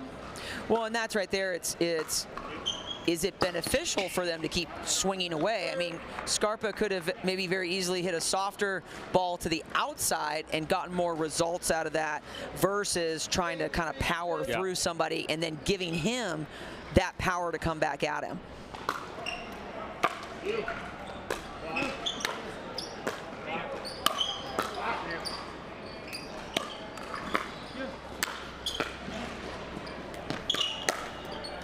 A good spot there from Nikolovic. And the difference there is he let that ball bounce. So that threw off McNulty's tempo a little bit versus just immediately taking that ball in the air and going and speeding up at him.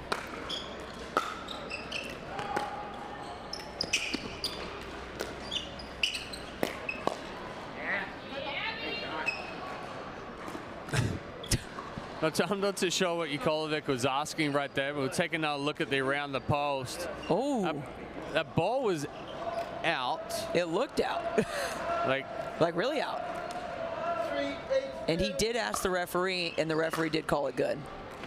So he did the right thing as a player. Yeah, I don't know potentially if that ball hit Nikolovic's paddle before it bounced. That could be a possibility. But he signaled in. Yeah. So I don't know. You know, it's also hard because Nikolovic's paddle was in front of the ball.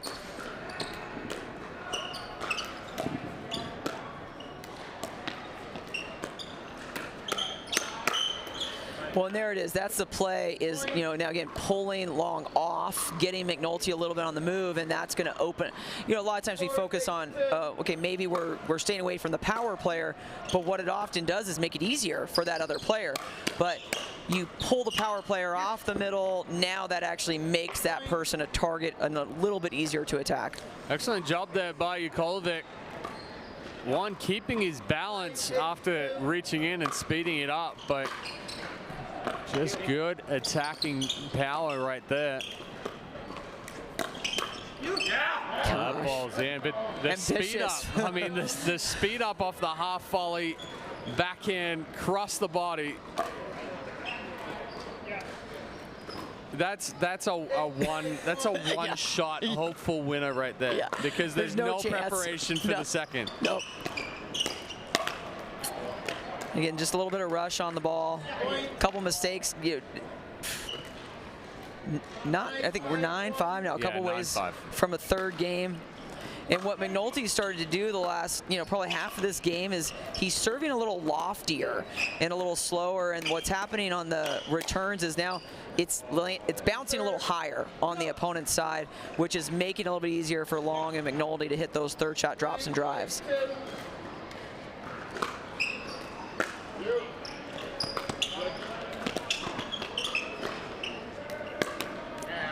A little bit of impatience there from Nikolovic, so it brings up game point here on game number 2 for Long and McNulty.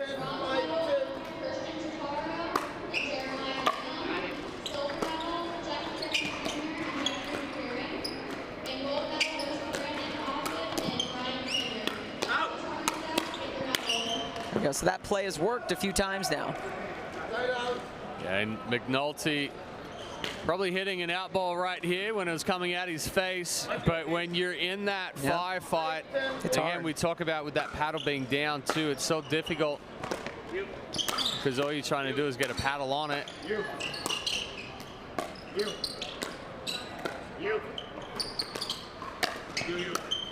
Oh, jeez. The change up thanks to the net. McNulty trying to slow his paddle down right here. 6-10-1. Well, these guys needed it. They needed to get on the board a little bit and start doing something different. So see if they can keep using it. Yes. Maybe not the best time. Lefty. Yeah, good step back there and overhead from Nikolovic. Timeout, receiver 7-10-1. So we'll get a timeout from Long and McNulty. Trying to slow the momentum here. Vikolovic and Scarpa, they've lessened the gap to 3. Well, they've got some better patterns now. They're executing the shots a little bit better. And the good news is Long and McNulty recognize that. So that's, you know, it's almost like you're excited when your opponent calls a timeout. You know you're doing your job, and it's put a little pressure on them.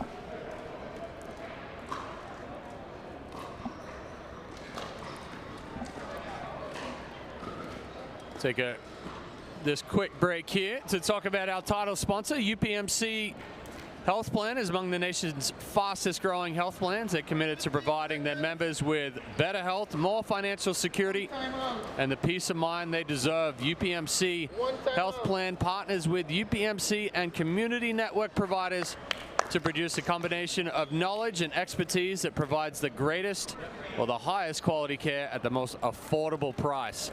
So a big thank you to UPMC Health Plan for their title sponsorship here of the 2023 Gamma Pickleball Classic.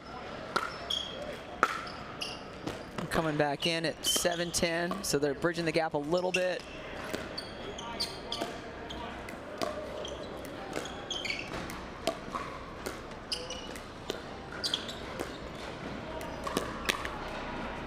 That's a better off pace. It's a medium pace speed up right there that, you know, almost acts as a change up and throws off the timing of Long. Doesn't give him as much power to counter with.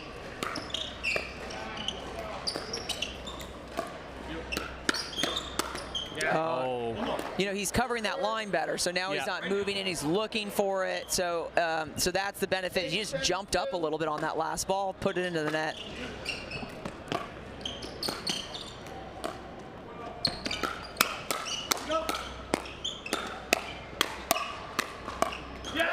So right there, you keep talking about the paddles down, and you know he's in a good position. You know, Anderson Scarpa, he set up that point nicely, but when Nikolovic is down at his hips with that paddle, so now he's not ready to keep putting the pressure on from how Scarpa started it, essentially. So game point again here, and they'll take game 2. Long and McNulty winning this one 11-8, so it's going to push us to a game 3. We'll take a quick break and we'll be back with more action here at the David L. Lawrence Convention Center in Pittsburgh. The most important part about Tuesday night pickleball at the Orchard is the net. Every Tuesday, 4:30 a.m. You're sleeping, I'm not. I'm measuring the height, I'm measuring the length, I'm measuring the circumference, and I'm measuring the tension. Who does tension? We do.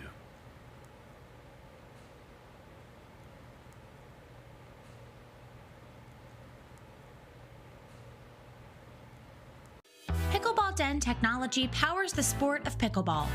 With our automated software for clubs, tournaments, leagues, and teams, you can run your event or manage your club electronically from start to finish.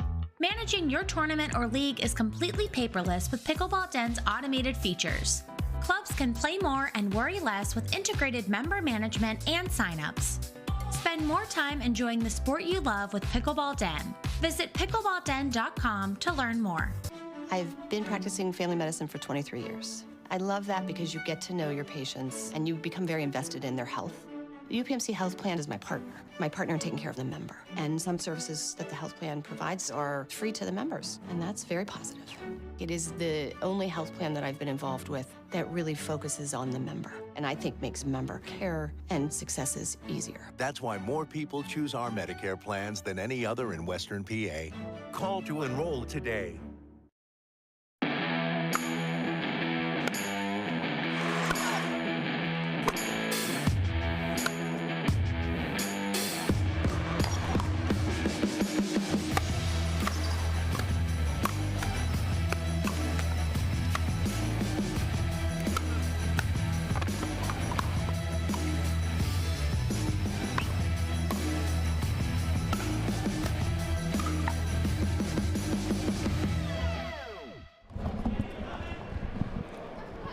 Back for game 3 in our men's pro doubles bronze medal match between the 3 seed Jason McNulty and Brendan Long and the 6 seed Anderson Scarpa and Ivan Yakolevic.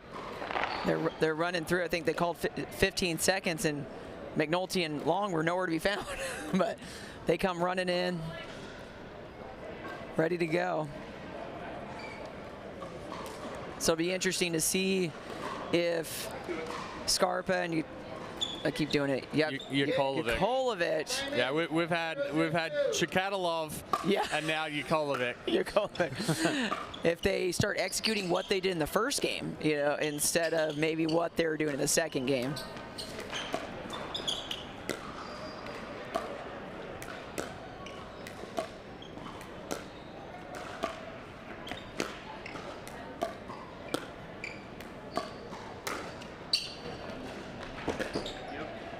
A nice offensive lob there from McNulty, taking that one out of the air.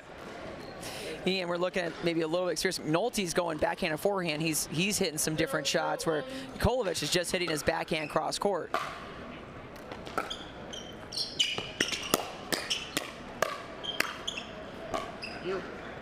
Yeah, and that's a good move there from Long. McNulty slides to the right, knowing that speed up from Scarpa is going to come into the body, so he clears himself a little bit, but then Long steps over and closes the gap. Again, we're looking at, okay, maybe the smarter shot would have been, let's go soft behind Long, because we keep going at McNulty and it's sitting in front of Long. But I think a lot of times we get out there and we just want to make it work.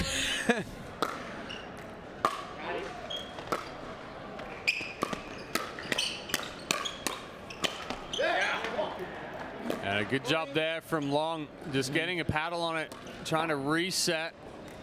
Yakolevic trying to do a little too much on that final ball.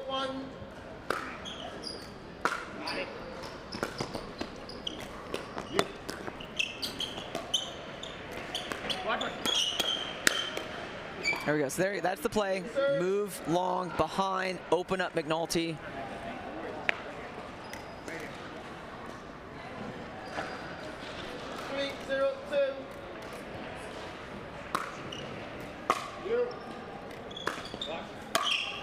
Ball's out. Yakolevic trying to do too much again. Body's moving, swinging up on it. And that's easy to do after you've won the first game, lost the second game. You go into that third a little less confident. You know, you got one team way more confident.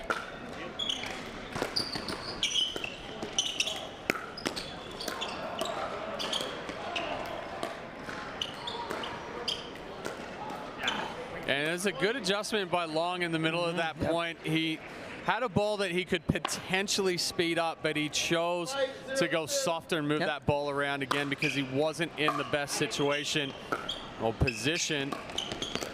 Which is probably a little bit of experience. So Long's probably the one with the most experience on this court. And that's a hard thing to find. It's I sometimes think our ego gets in it, and we want to hit the ball hard and then hit it harder instead of just being a little bit smarter to make it easier on ourselves. Another quick start here for Long and McNulty. Good hands there from Yakolevic.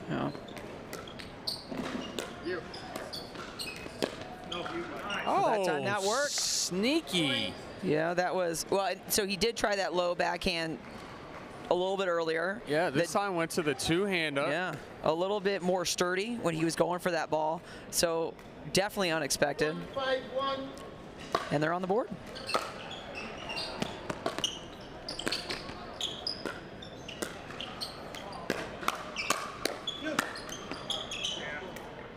Here go another good speed up, change up from that, and Scarpa's ready for the finish, which is important when your partner is attacking, that you want to be ready to help when it comes to you.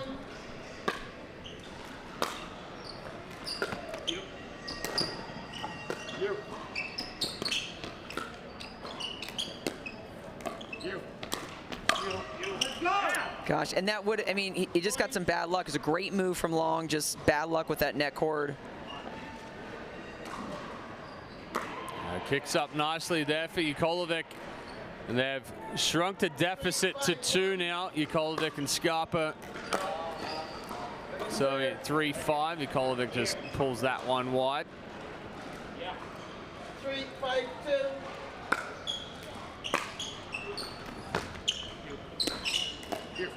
Yeah, good ball there from McNulty. He's done a really good job reaching in on his forehand and just getting on top of the ball. 5-3-1.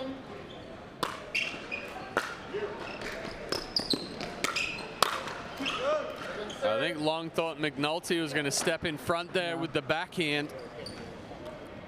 5-3-2.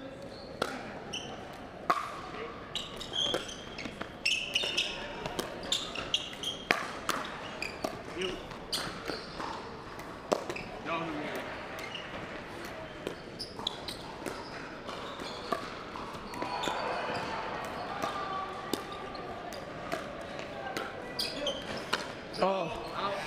Well, and right there, he probably had every opportunity to hit a forehand, and he turns to his backhand, the more difficult shot, kind of rushing that ball a little bit more, and probably a sign of stressor right there. But we're in a change of ends in the third game. Yeah, Long and McNulty up 6-3 here in the third over Nikolovic and Scarpa.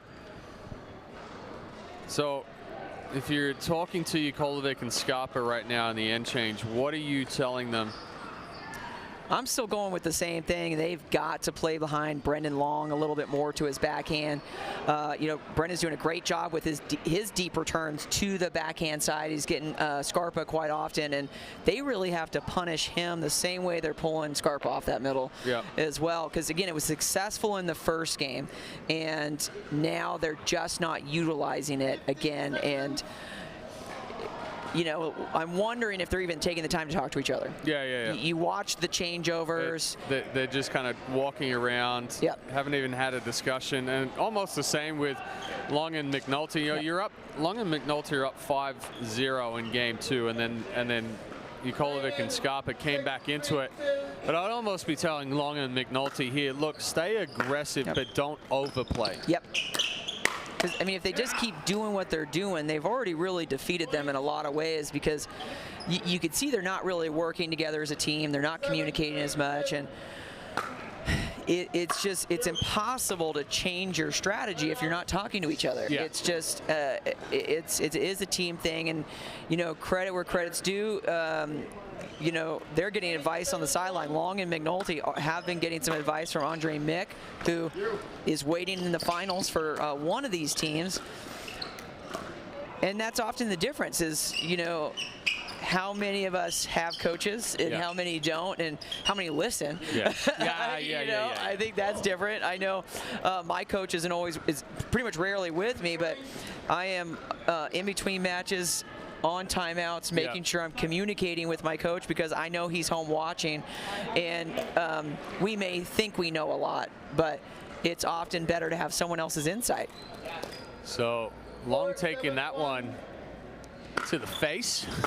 It's like the third face shot we've had on this court today. And then just gives one back with a little net roll up. But yeah, it's interesting that you bring up, you know, coaches, where we talked about it, you know, 5-6 years ago, even with pro pickleball, there just wasn't enough money in pro pickleball, where you would go and play the tournaments on the weekends and then go home and coach for the whole week, so you had enough money to travel to go and play in the next tournament.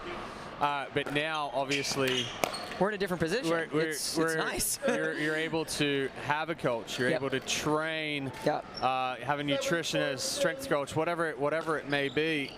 And you know, even more so, just with the coverage that we have. I know one big thing for Simone was that she would always go home and she'd watch her matches, and she's watching the losses and stuff. And you know, she would come home, and I'd been watching the stream, and I'd say something. She's like, I don't want to hear it. Well, now she's forced to have to hear what I say. And after she started hearing some of it, it's like, you know, you see things that I can't necessarily see while I'm in that moment. And that's the big thing about having that coach on the sideline, is that you're looking at it from an outsider's perspective, and you see the patterns, you see the tendencies, you see the adjustments that can potentially be made. Whereas you're in a point and you kind of got those blinders on and you're locked in. Well, and sometimes, you know, when we're teachers too, we often know too much, and so we think we know everything, and we do sometimes. But I'll tell you that, you know, my coach has been a great addition to my game because he's making me think differently and making me try things that I haven't always been comfortable with, or adjusting, you know, my paddle or anything like that. And it makes a huge difference when you don't have all that stress. You know, when we all first started, we're grinding weekend to weekend, and we don't have much time to train and do all that other stuff. Whereas now, you know, sponsors have come in, they've given us more resources, they've done more for us, and it's allowed for the sport to grow in a lot of ways, which, you know, it is great. But let's admit, not all players are like us, not all of us have the ability, because there are still a lot of players out there that are making enough money to get from one weekend to the next. 100%. Yeah, and so, you know, I think a lot of us who have been around longer, we're lucky. We're, you know, we've experienced that, where some of these young players, it's stressful. It's super tough on a lot of them. They can't afford coaches. 4-8-1.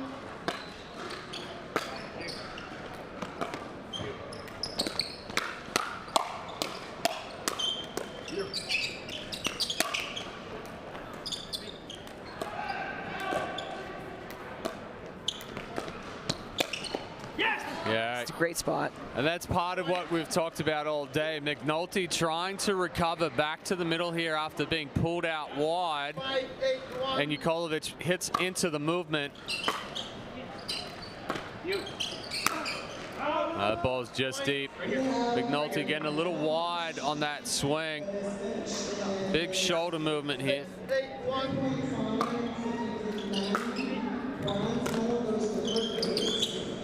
We've seen that so many times. McNulty trying to get out of Long's way on an approach.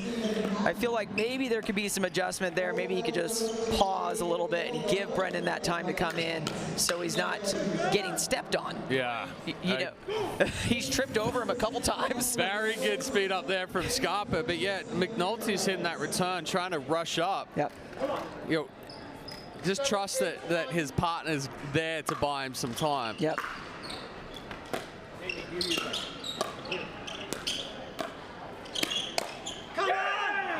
And there it is, playing behind him. That's working. And they're both going for the same ball again. You know, McNulty's in a position. Long's like, I want it. And he does have to be big in the middle to be aggressive. But we want to be cautious about those shots. 1 minute. So timeout here from Long and McNulty. Nikolovic and Scarpa have closed the gap. We're back tied at 8. And it's anyone's game. A little bit of frustration coming out there from Long and McNulty. You saw after that last ball went past Long, McNulty kind of turned to the sideline, rolled his eyes a little bit and started saying some stuff. So it's never a good sign when you know, you're getting a little bit of separation between the partners. You'd see that, like, just the body language. So for so long, they're after the point, they're turning towards each other. They're, you know, high-fiving and paddle taps. What happens? Suddenly their backs are to each other.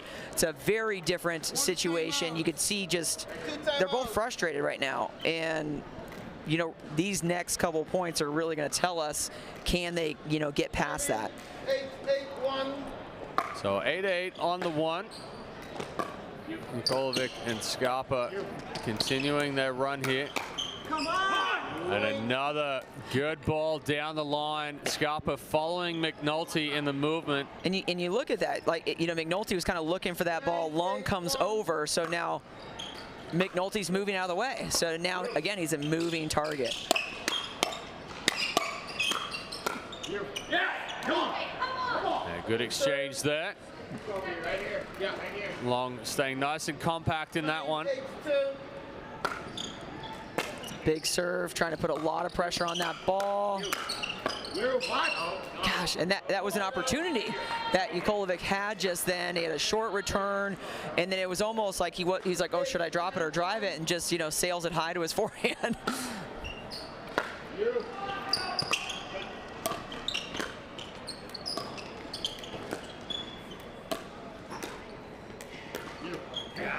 A little bit of hesitation there from Scarpa. Pair of nines again. And again, this is something communication as a team could help. If you're going to go for a bigger serve, maybe tell your partner, hey, I'm going for a little more. Let's look for a third shot, drive. Anything where they're kind of having a better plan with each other is going to be better. Oh, he got jammed up. You saw that. Yeah. I was happy his paddle was high. Yeah, into a pancake position. Went over too far. So match point now for Long and McNulty.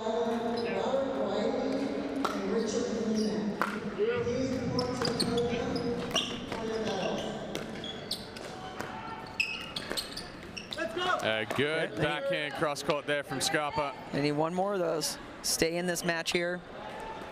It's a big serve here from Brendan Long. Yep.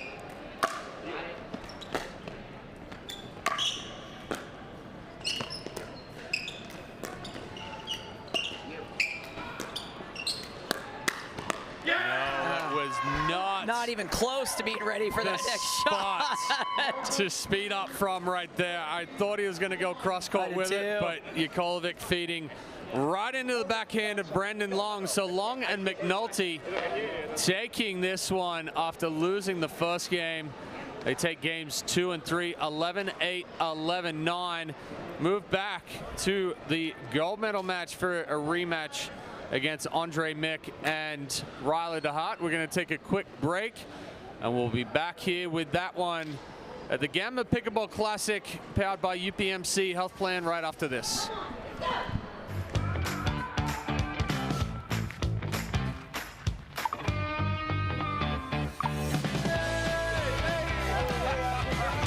Check out these new Gamma paddles. Yo, I gotta try that paddle. Here you go.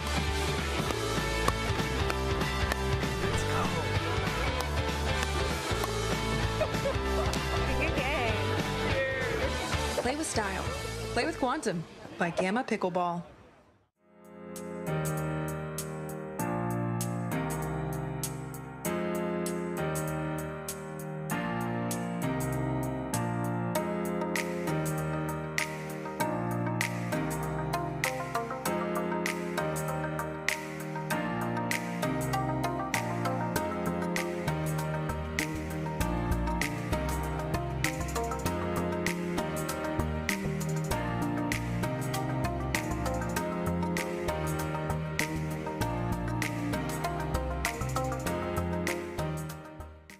We raised $5,000! When you purchase life insurance and annuity products from GBU Life, you also have more opportunities to give back to your community. GBU matches donations you make up to $1,000 per member. I have GBU life insurance. Oh, wow. I have a GBU youth policy. Whoa! We've got GBU annuities. Hey! Our $5,000 just turned into $10,000. That's a lot of big checks! Find out more at gbu.org.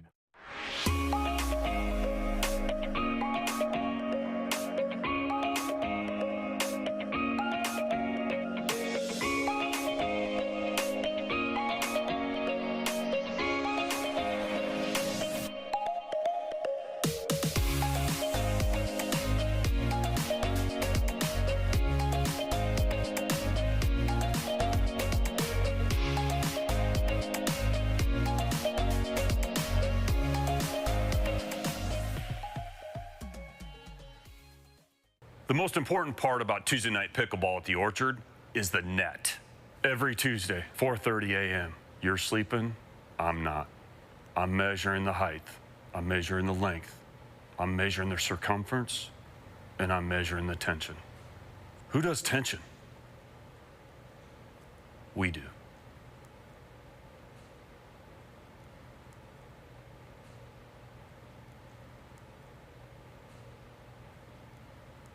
Pickleball Den technology powers the sport of pickleball. With our automated software for clubs, tournaments, leagues, and teams, you can run your event or manage your club electronically from start to finish. Managing your tournament or league is completely paperless with Pickleball Den's automated features. Clubs can play more and worry less with integrated member management and signups. Spend more time enjoying the sport you love with Pickleball Den. Visit pickleballden.com to learn more.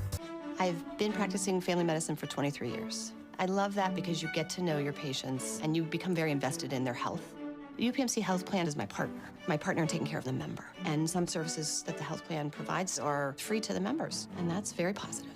It is the only health plan that I've been involved with that really focuses on the member, and I think makes member care and successes easier. That's why more people choose our Medicare plans than any other in Western PA. Call to enroll today.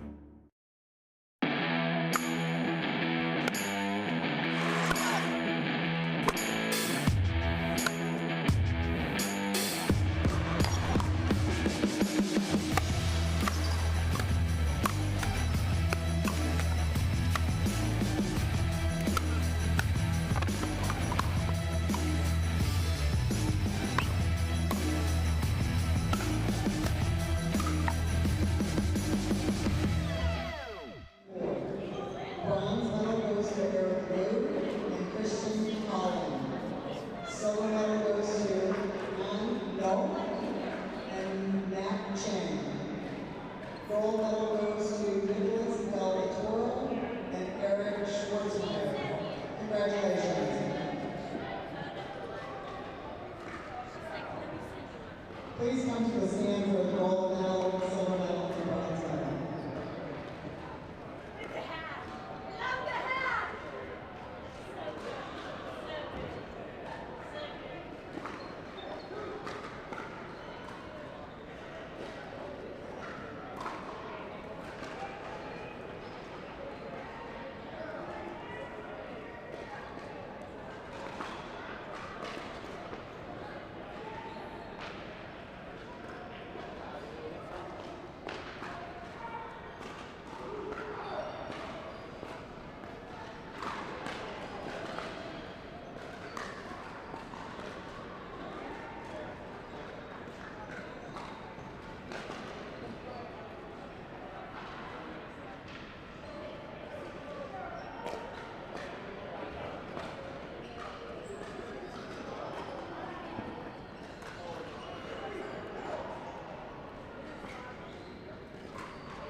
Yeah. We want to get you too hot.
I mean, that's the shot right here, though.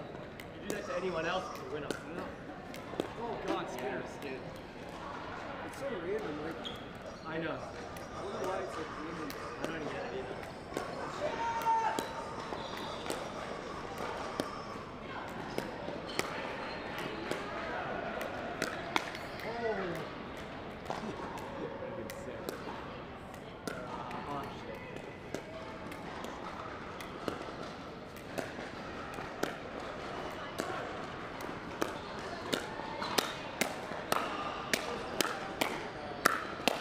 Oh God, here we go.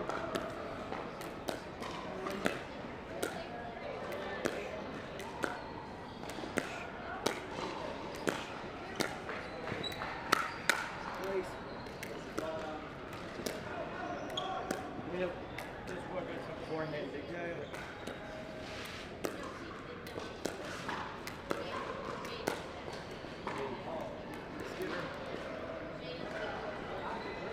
How's it going? Oh, really? Good, thanks. Yeah. Yeah. Nice. That was so very fun. Really? He was very happy. Yeah. Thank you. Did you medal? Oh, nice.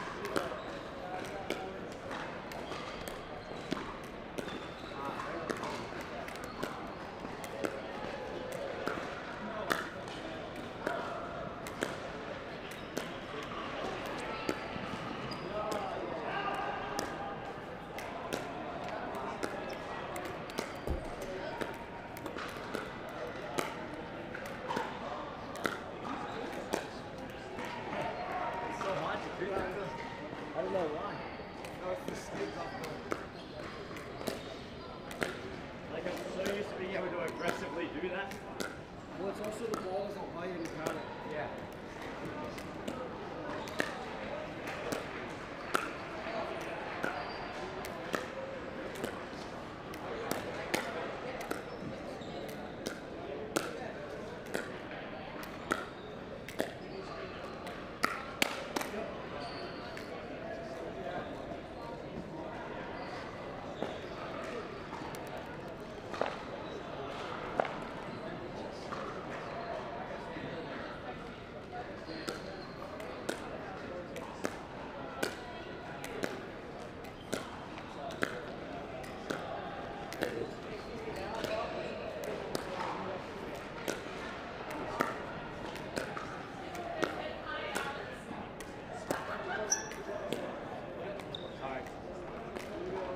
Yeah.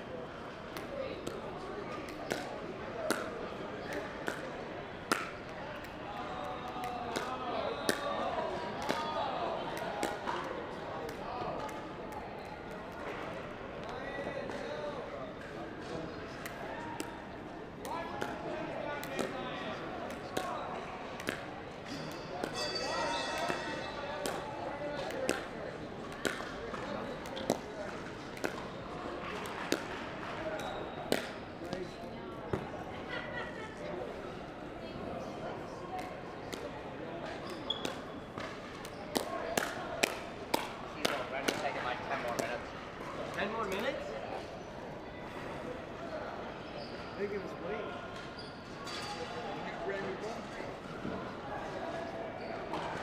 You're gonna sit for a little.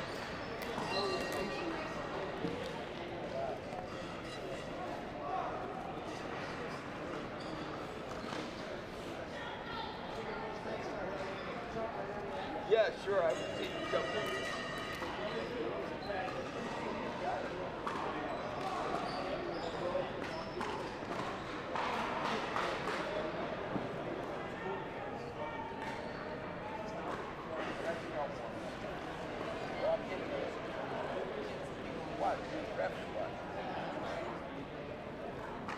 That'll put you on TV right there.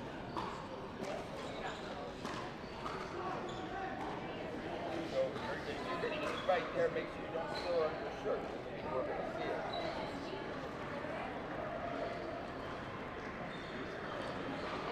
Probably on YouTube.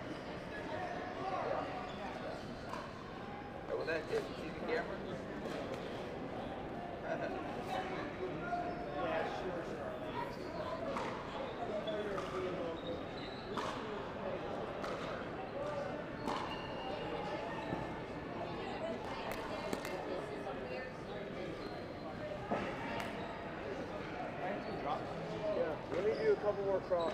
Yeah. JR, James, your paddle. Your paddle's over there. Now he grinding.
Nick, see the couple drive? Yeah.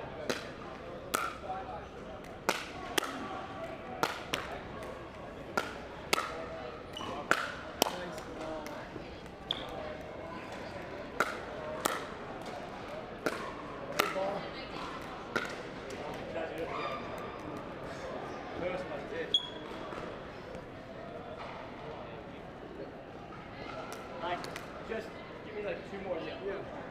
Will you mix in the drive? Yeah.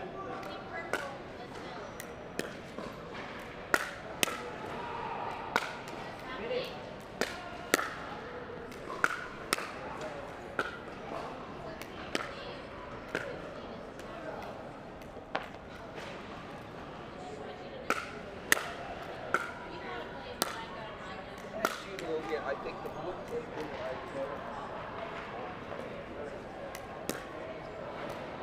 Nice. Sorry. Good. Sorry. Good ball.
Jason, can I get like 2 cross-court back endings?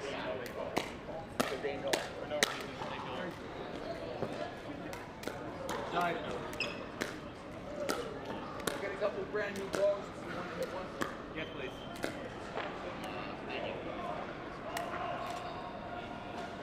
I don't think this is actually brand new. This is brand new. This is not new. Oh, not new? No. Try this. I just pulled this out of the bag. It might be. Oh no, I'm sorry. No, this is a different ball. Something else. Yeah, there's an open ball.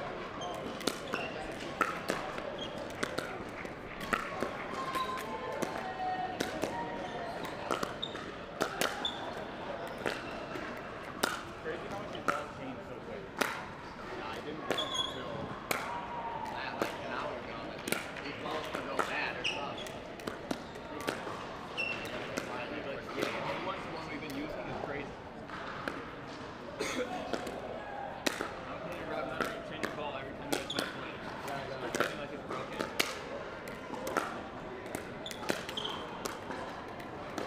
Rob's like, I hit that ball perfectly and it didn't go in. Can you drive?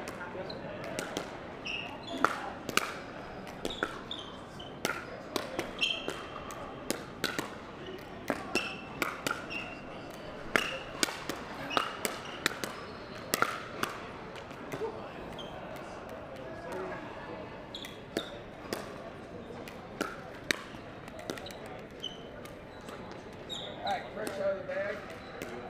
That one do? That's a good one.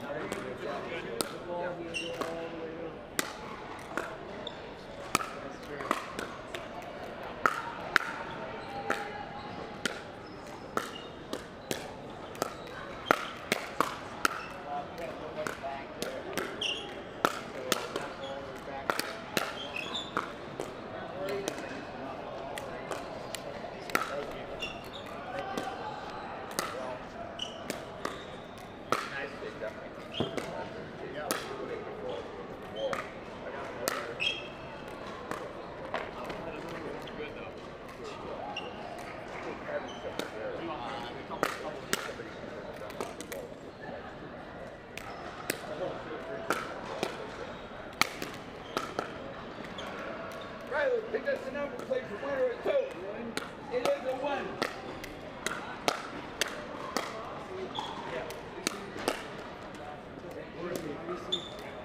All right, they're going to receive. We'll take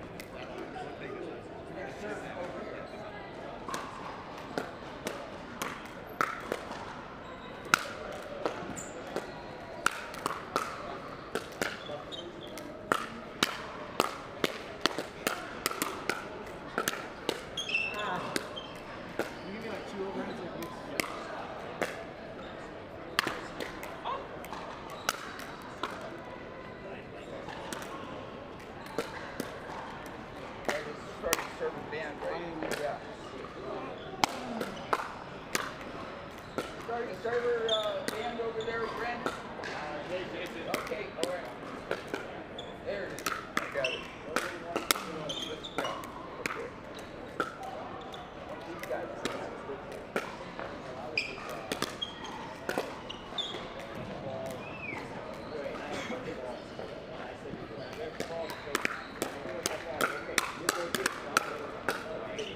Yeah, okay. That's about what's going to happen here. Yeah.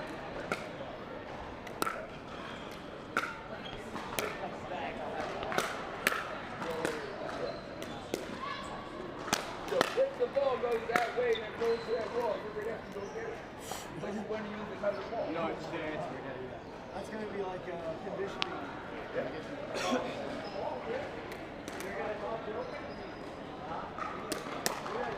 I'm okay with you being on the ball. They're all the same. They're like a preview. You got a ball boy out.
man. Let's do it.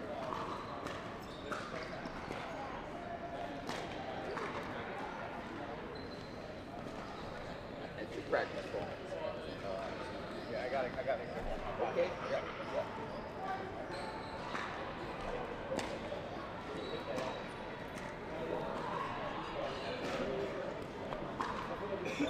This one all by itself. Yeah, you put the new one. All right, let's go middle match. We have McNulty and Long's team serving first. Game 1, time in 0-0-2. Here for the gold medal match at the 2023 Gamma Pickleball Classic. No, I think it's important here. We got 2 Gamma players on each side, so as a Gamma player, I do have to support both sides. So we got the 1 seed Riley DeHart and Andre Mick taking on the 3 seed Jason McNulty and Brendan Long. This is a rematch of our winners bracket final. And let's see if, DeHart and Mick walked off that court like they own the world. They just had a great win against these 2. So you know that Long and McNulty want some revenge here. Let's see if they're able to accomplish it. You can just see it in Brendan's face. He wants this. Yeah, he's fired up right now. Yeah, we were talking about the number of 3-game matches that we've had here on Championship Court today. The winners bracket final was the only one that went to 2 games at 11-5 and 11-5 for DeHart and Mick. So definitely some redemption on the mind of McNulty and Long.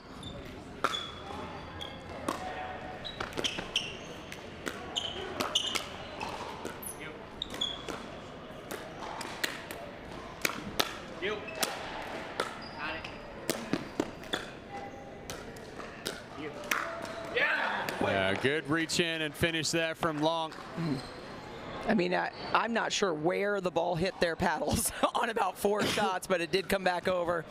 1-0-1. Yeah, looked like it was close to the hand on a couple of those. Oh, good misdirect there from Long, catching DeHart off guard. 2-0-1. So quick 2-0 lead for Long and McNulty. That return from DeHart just creeping over the net. We see Brendan Long slapping his quads right there, saying, "Wake up."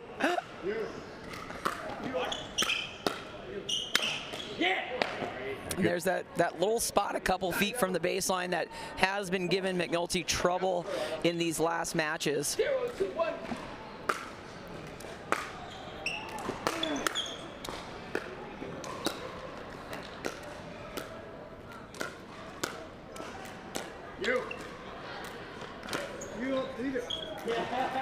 That's an interesting lob there. Long has shown that he's a little susceptible to the lob. Not his favorite thing to do is go back and get that lob. Ooh. He was wanting that. He's like, I got what I want. 1-2-2. That return middle again. And a drive and somewhat easy transition. But a good job there from McNulty and Long. Yep, coming in across, and I think right there's a good example. Long gets a backhand, but then he moves into his forehand, whereas Mick kind of slid over and kept trying to take a backhand, so then he wasn't able to cover that forehand space.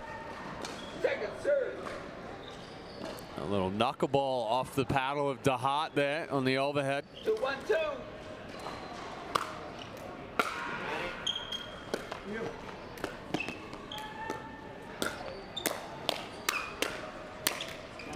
Like right now, they're just feeding the ball. Yeah.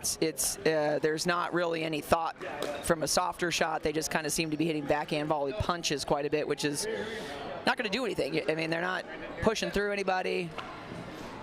Got to start building that point.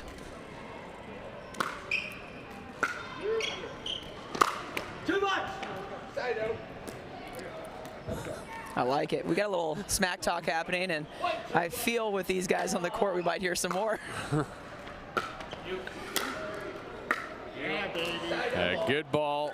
And that's, I feel like there's some of the time where Andre Mick is getting some good shots, but we've seen that happen a few times. He's all the way up at the line when DeHart is hitting that drop or the drive, so it's not giving him as much of the court if they're hitting it soft behind him.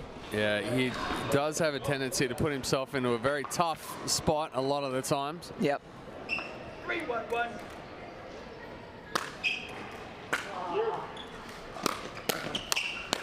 Oh, it worked out. He's definitely putting some more junk on these shots than he was before. Long, almost running through a brick wall right there. How fast and how out of control that he was going. But yeah, a little bit of talk back from Brendan Long right there, saying too much talk coming from the DeHart and Mick side. I'm gonna shut you up with my paddle. There you go. That's how you do it. It's the best way to do it. It'll be interesting. We got a 3-1 lead already. A lot of energy coming off the court. Again, if Long and McNulty win this, then they go to a game to 15. Yeah, 2 out of 3 to 11. DeHart and Mick coming from the winner's side of the bracket have not lost today. Long and McNulty coming from the bottom half after DeHart and Mick knocked them down. So Long and McNulty would need to beat DeHart and Mick with the 2 out of 3 to 11. And that would give them 1 loss apiece when we go to that game to 15 tiebreaker.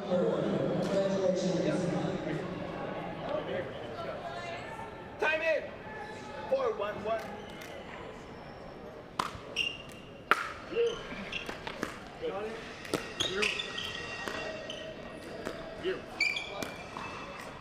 You. Got it. Got it. You. You. Got it. You. Good ball movement there from Long and McNulty. Just a little change of direction going on the DeHart backhand side there. Flattens out on him coming off the paddle.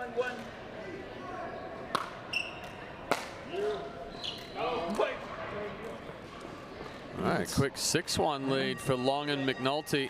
6-1-1.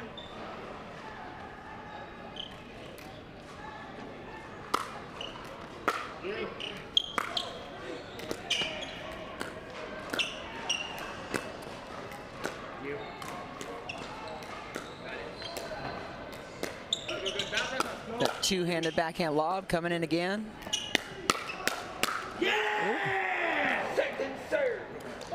Mick getting fired up there. I like it. Well, trying to fire himself up at the same time. 6-1-2. Yes, I'll call the score again. 6-1-2.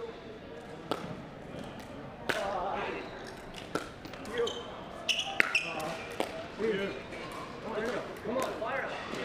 Good job there from Mick. Lets that ball bounce and come back up and puts a very good swing on it. Yeah, that's where they get in trouble. If they allow DeHart to drive and Mick to crash. Yep, it's what they want. Every play, that's the setup that they're going to take as much as they can.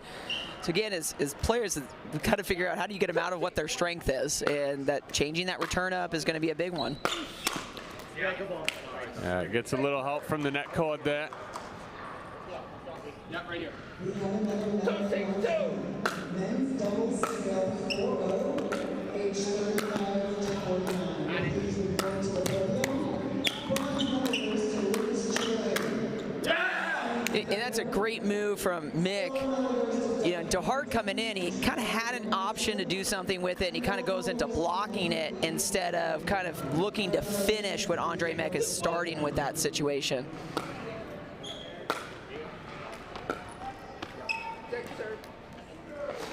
McNulty not quite getting his body into position there for that drop.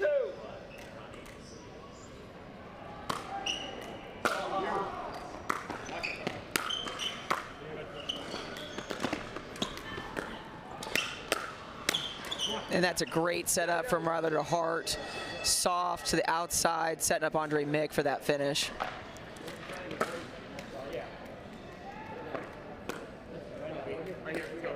So good hold there for DeHart and Mick.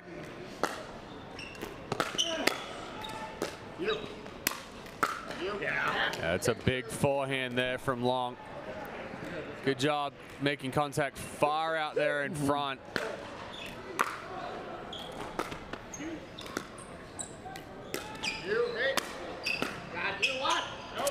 When he hit a decent lob, but immediately went to retreat on that ball, and that's often the difference is, are you ready to counter on that ball, or are you giving up that position after you've pushed someone off the line with the lob? Ooh, I'm digging this kind of slider, kind of inside-out ball from Mick. 6-2-2.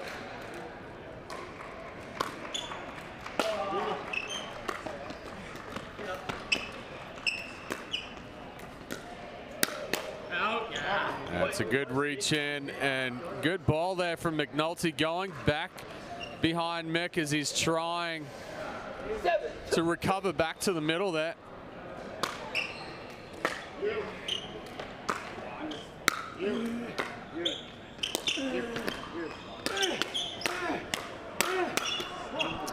That's some commitment right there from DeHart, and Long was hanging in for a while, but that's a tough spot. He's on his heels a little bit. It's very hard to counter from that position. Yeah, too good of a drive there. Again, the issues are when you're coming out of the you're uncoiling from the stack. And he's giving him that cross-court return again. Returns cross-court and just says, hit it down the line. I'm not going to catch up to it. And that is, in my opinion, it's one of DeHart's best shots, is that inside-out forehand, that down the line, moving around. It's just so solid and low. He really gets a lot on. I'm always surprised, honestly, how it's going over the net. Go.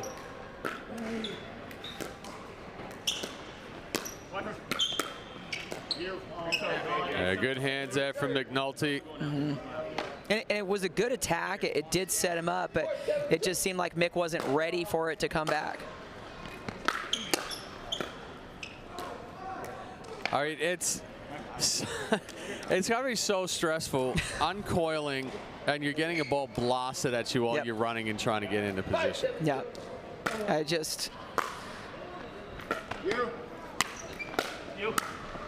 I mean, there's a little adjustment, so more height on the ball made it more difficult. So, you know, DeHart's on his heels, so then he wasn't able to rip that ball. He was forced into a drop shot. Congratulations, silver medal is Lauren Dempsey, and gold medal is Brooke Peters.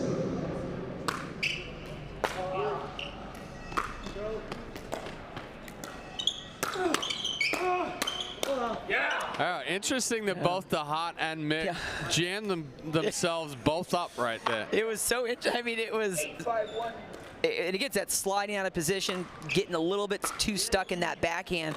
And like you were saying earlier, it's hard to go all the way from that opposite side of your body to another shot. It's just difficult for everybody. That timing, that space is so important. Oh, I mean, he wanted it. I like it. Some great defense, and Long had the option, just rushed a little bit too much in that end. 8-5-2.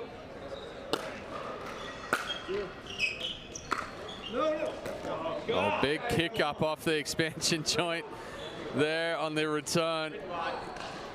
Long did a good job just getting a paddle on it. Yeah. It's a different game. It's 5-8 now. So they're getting a better rhythm, and there's the play again. It's working out for these guys in the pattern. They're either going up the line behind Long, or they're jamming up McNulty on that finish. So either way, they are working that outside line on both sides of the court. Yeah, I mean, McNulty set that so early. You watch how quickly he gets out into that forehand side. Mick just feeds straight into it. But another good drive. I mean, obviously some frustration coming from Long right now. He missed quite a few of those. 7-8-2. And it's working. It's a totally different game. We're at 7-8 now. Men's doubles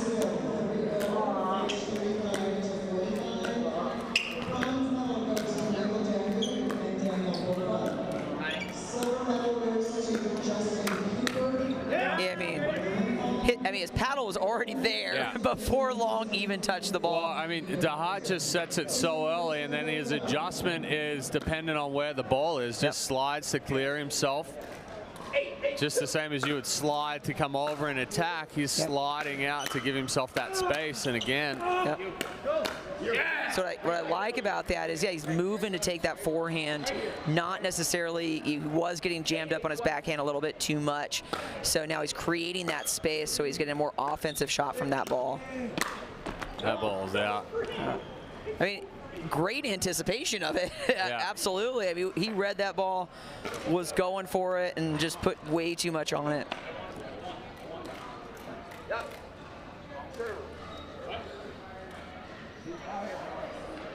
No, it's out. There it is. Referee Bob Unitich. We've had a couple of those where not sure if the ball was in or out.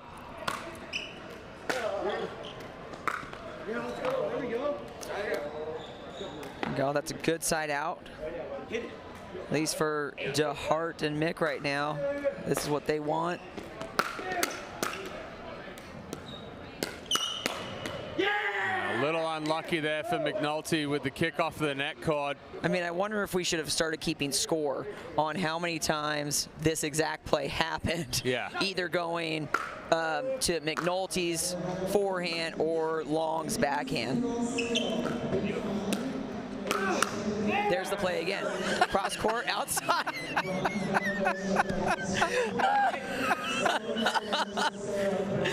It's almost like you can read patterns there, Sarah. It's like I've done this. Good gracious. So a timeout here for Long and McNulty. DeHart and Mick bringing up game point here for game number 1. Long and McNulty again are up 5-0.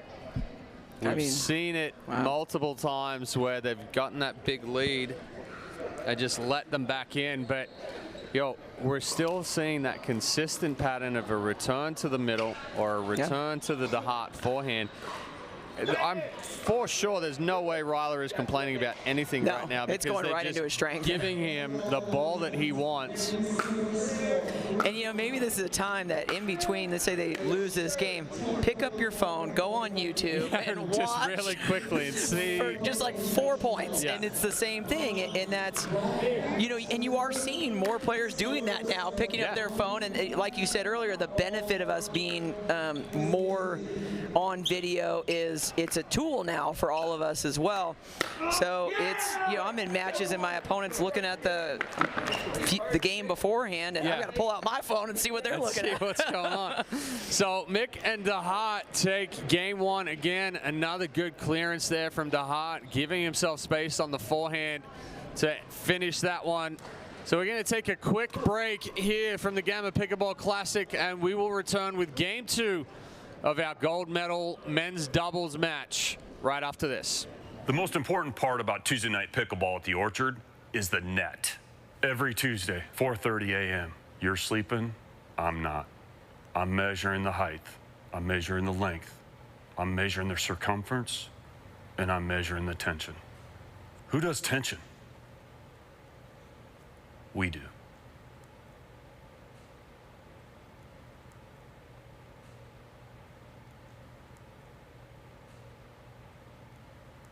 Pickleball Den technology powers the sport of pickleball. With our automated software for clubs, tournaments, leagues, and teams, you can run your event or manage your club electronically from start to finish. Managing your tournament or league is completely paperless with Pickleball Den's automated features. Clubs can play more and worry less with integrated member management and signups. Spend more time enjoying the sport you love with Pickleball Den. Visit pickleballden.com to learn more. I've been practicing family medicine for 23 years. I love that because you get to know your patients and you become very invested in their health. The UPMC Health Plan is my partner in taking care of the member. And some services that the health plan provides are free to the members, and that's very positive. It is the only health plan that I've been involved with that really focuses on the member, and I think makes member care and successes easier. That's why more people choose our Medicare plans than any other in Western PA. Call to enroll today.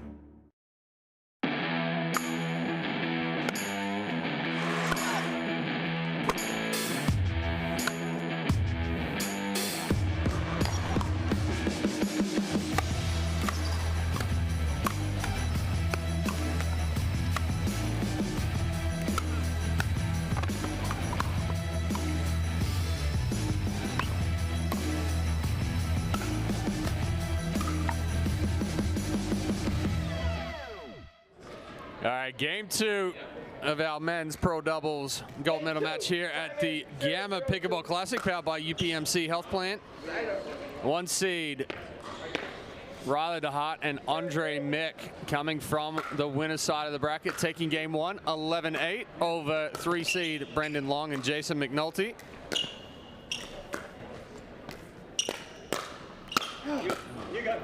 Why? Yeah, there it is. I mean, talk about court coverage right there. Firstly, the good shape coming off of the Mick around the post, but DeHart.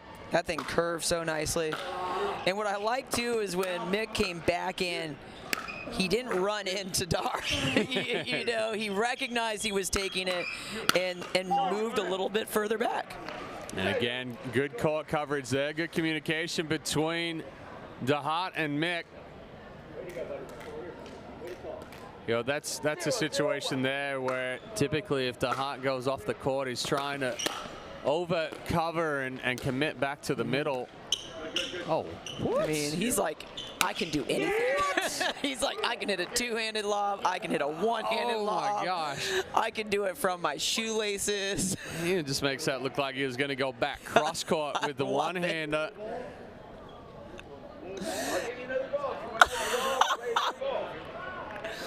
It's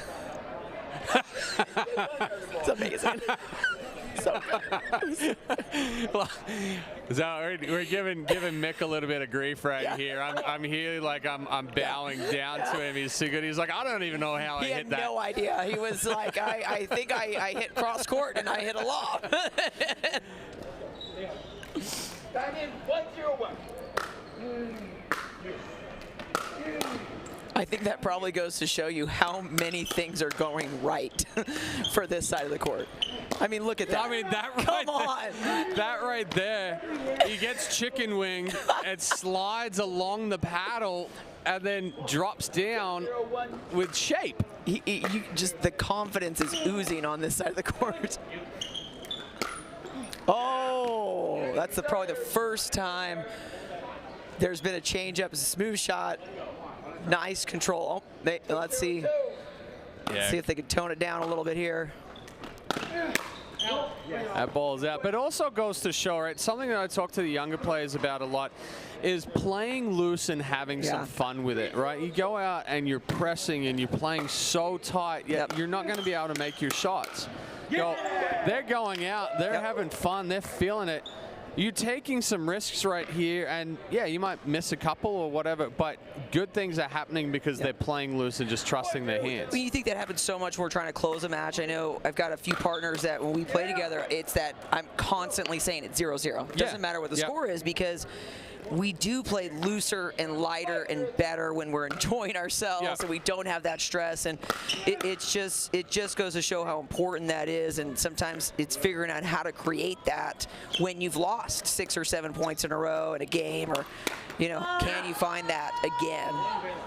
Good spot there from Long. Yeah, I actually had one of the next gen kids the other day. They're up 9-2 or something, 10-2. Oh, 9-2, and they're like, so do I just put the serve in or do I go for it? I'm like, have you been going for it up to this point? Yes. Just if it's working, keep everything going. Making it work. Like, got you to 9. Yep. It's that tendency to, I've got to close a match. Well, so you start playing not to lose instead of playing the win, and what got you there, and then all of a sudden that 9-2 becomes 10-9 down, and you're facing match point against you. And did they use a timeout in that time? That's another question. You know, because we're like, oh, we're winning. We should be able to do this without a timeout or something like that. But anything that we can do on the court, change momentum, change your tactic, communicate. The question is, are you doing it when you're in trouble? So a little bit of a rushed drive there from Long. We do get one back, but DeHart and Mick still up by 4, leading this one 5-1. Oh man, come on. on. Even with a little bit of a grunt right there. He's got the double fist pump after that. He knows. And mind you, honestly, I looked at the screen to see the score, expecting it to be like 10-1. Like, that's what it feels like, but it's only 6-1. And that's nothing about how McNulty and Long are playing. Mick and the Hart are just playing lights out. Like. Yeah, Long, a little lucky there. He almost took another one off the forehead. A few too many face shots, I think, today on this court. Well, there's a lot of power out there, and there's a lot of uncontrolled power. Correct. At the same time. And I wonder, I mean, I usually wear glasses when I play. Yeah. I think it's pretty important. I honestly expected on an indoor event for way more people to be wearing glasses, just with a different ball, and you know it's going to spray a little. Yeah. You have to play a little bit differently, but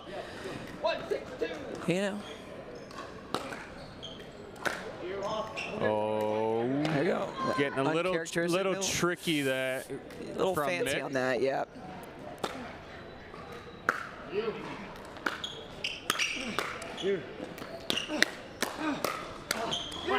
Good hands, good attack. And that brings up the thing there. It's good to play loose. It's good to have some fun. But when you start trying to do things out on the court that you've never done before, there you go. Yep. Then you start running into some issues. Excellent drop right there. And I think that hit some tape. Possibly. I'm trying to make that angle. It looked like it skid up a little bit. I mean, too good. And again, that's the same play that we've been talking about the entire match. And so either, just let Andre, Mick, and DeHart just run it and keep running it, or change some of these things that keep getting you in trouble.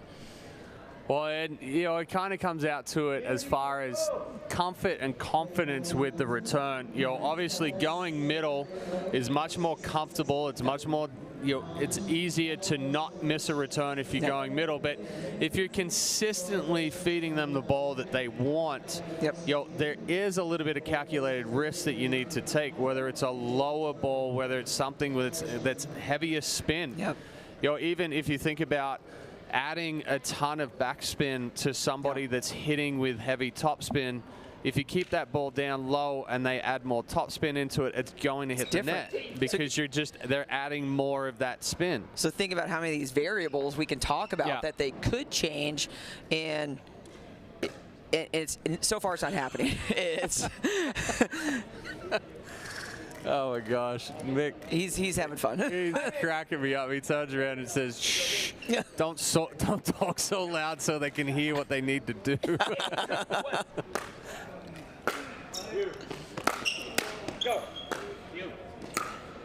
That ball's a little wide. McNulty has had some success with that shot right there, but there's so much confidence out there, and Mick has so much confidence in his partner. He can hold that line. I mean, you just almost have a defeated sense right now. Well, when you're on, it's 10-2. We got match point here for Mick and DeHart.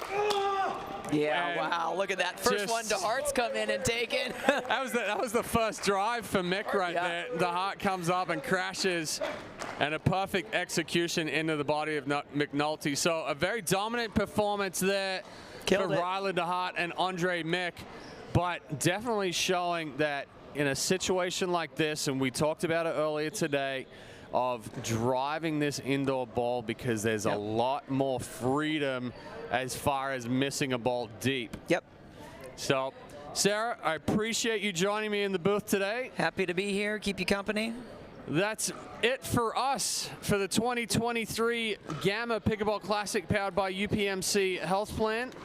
Thank you to Boxcar Productions over here for another fantastic job. And thank you to Gamma and the David L. Lawrence Convention Center for another year, the 7th year. We're going to wrap it up, say goodbye. Hope to see you next year. I'm out.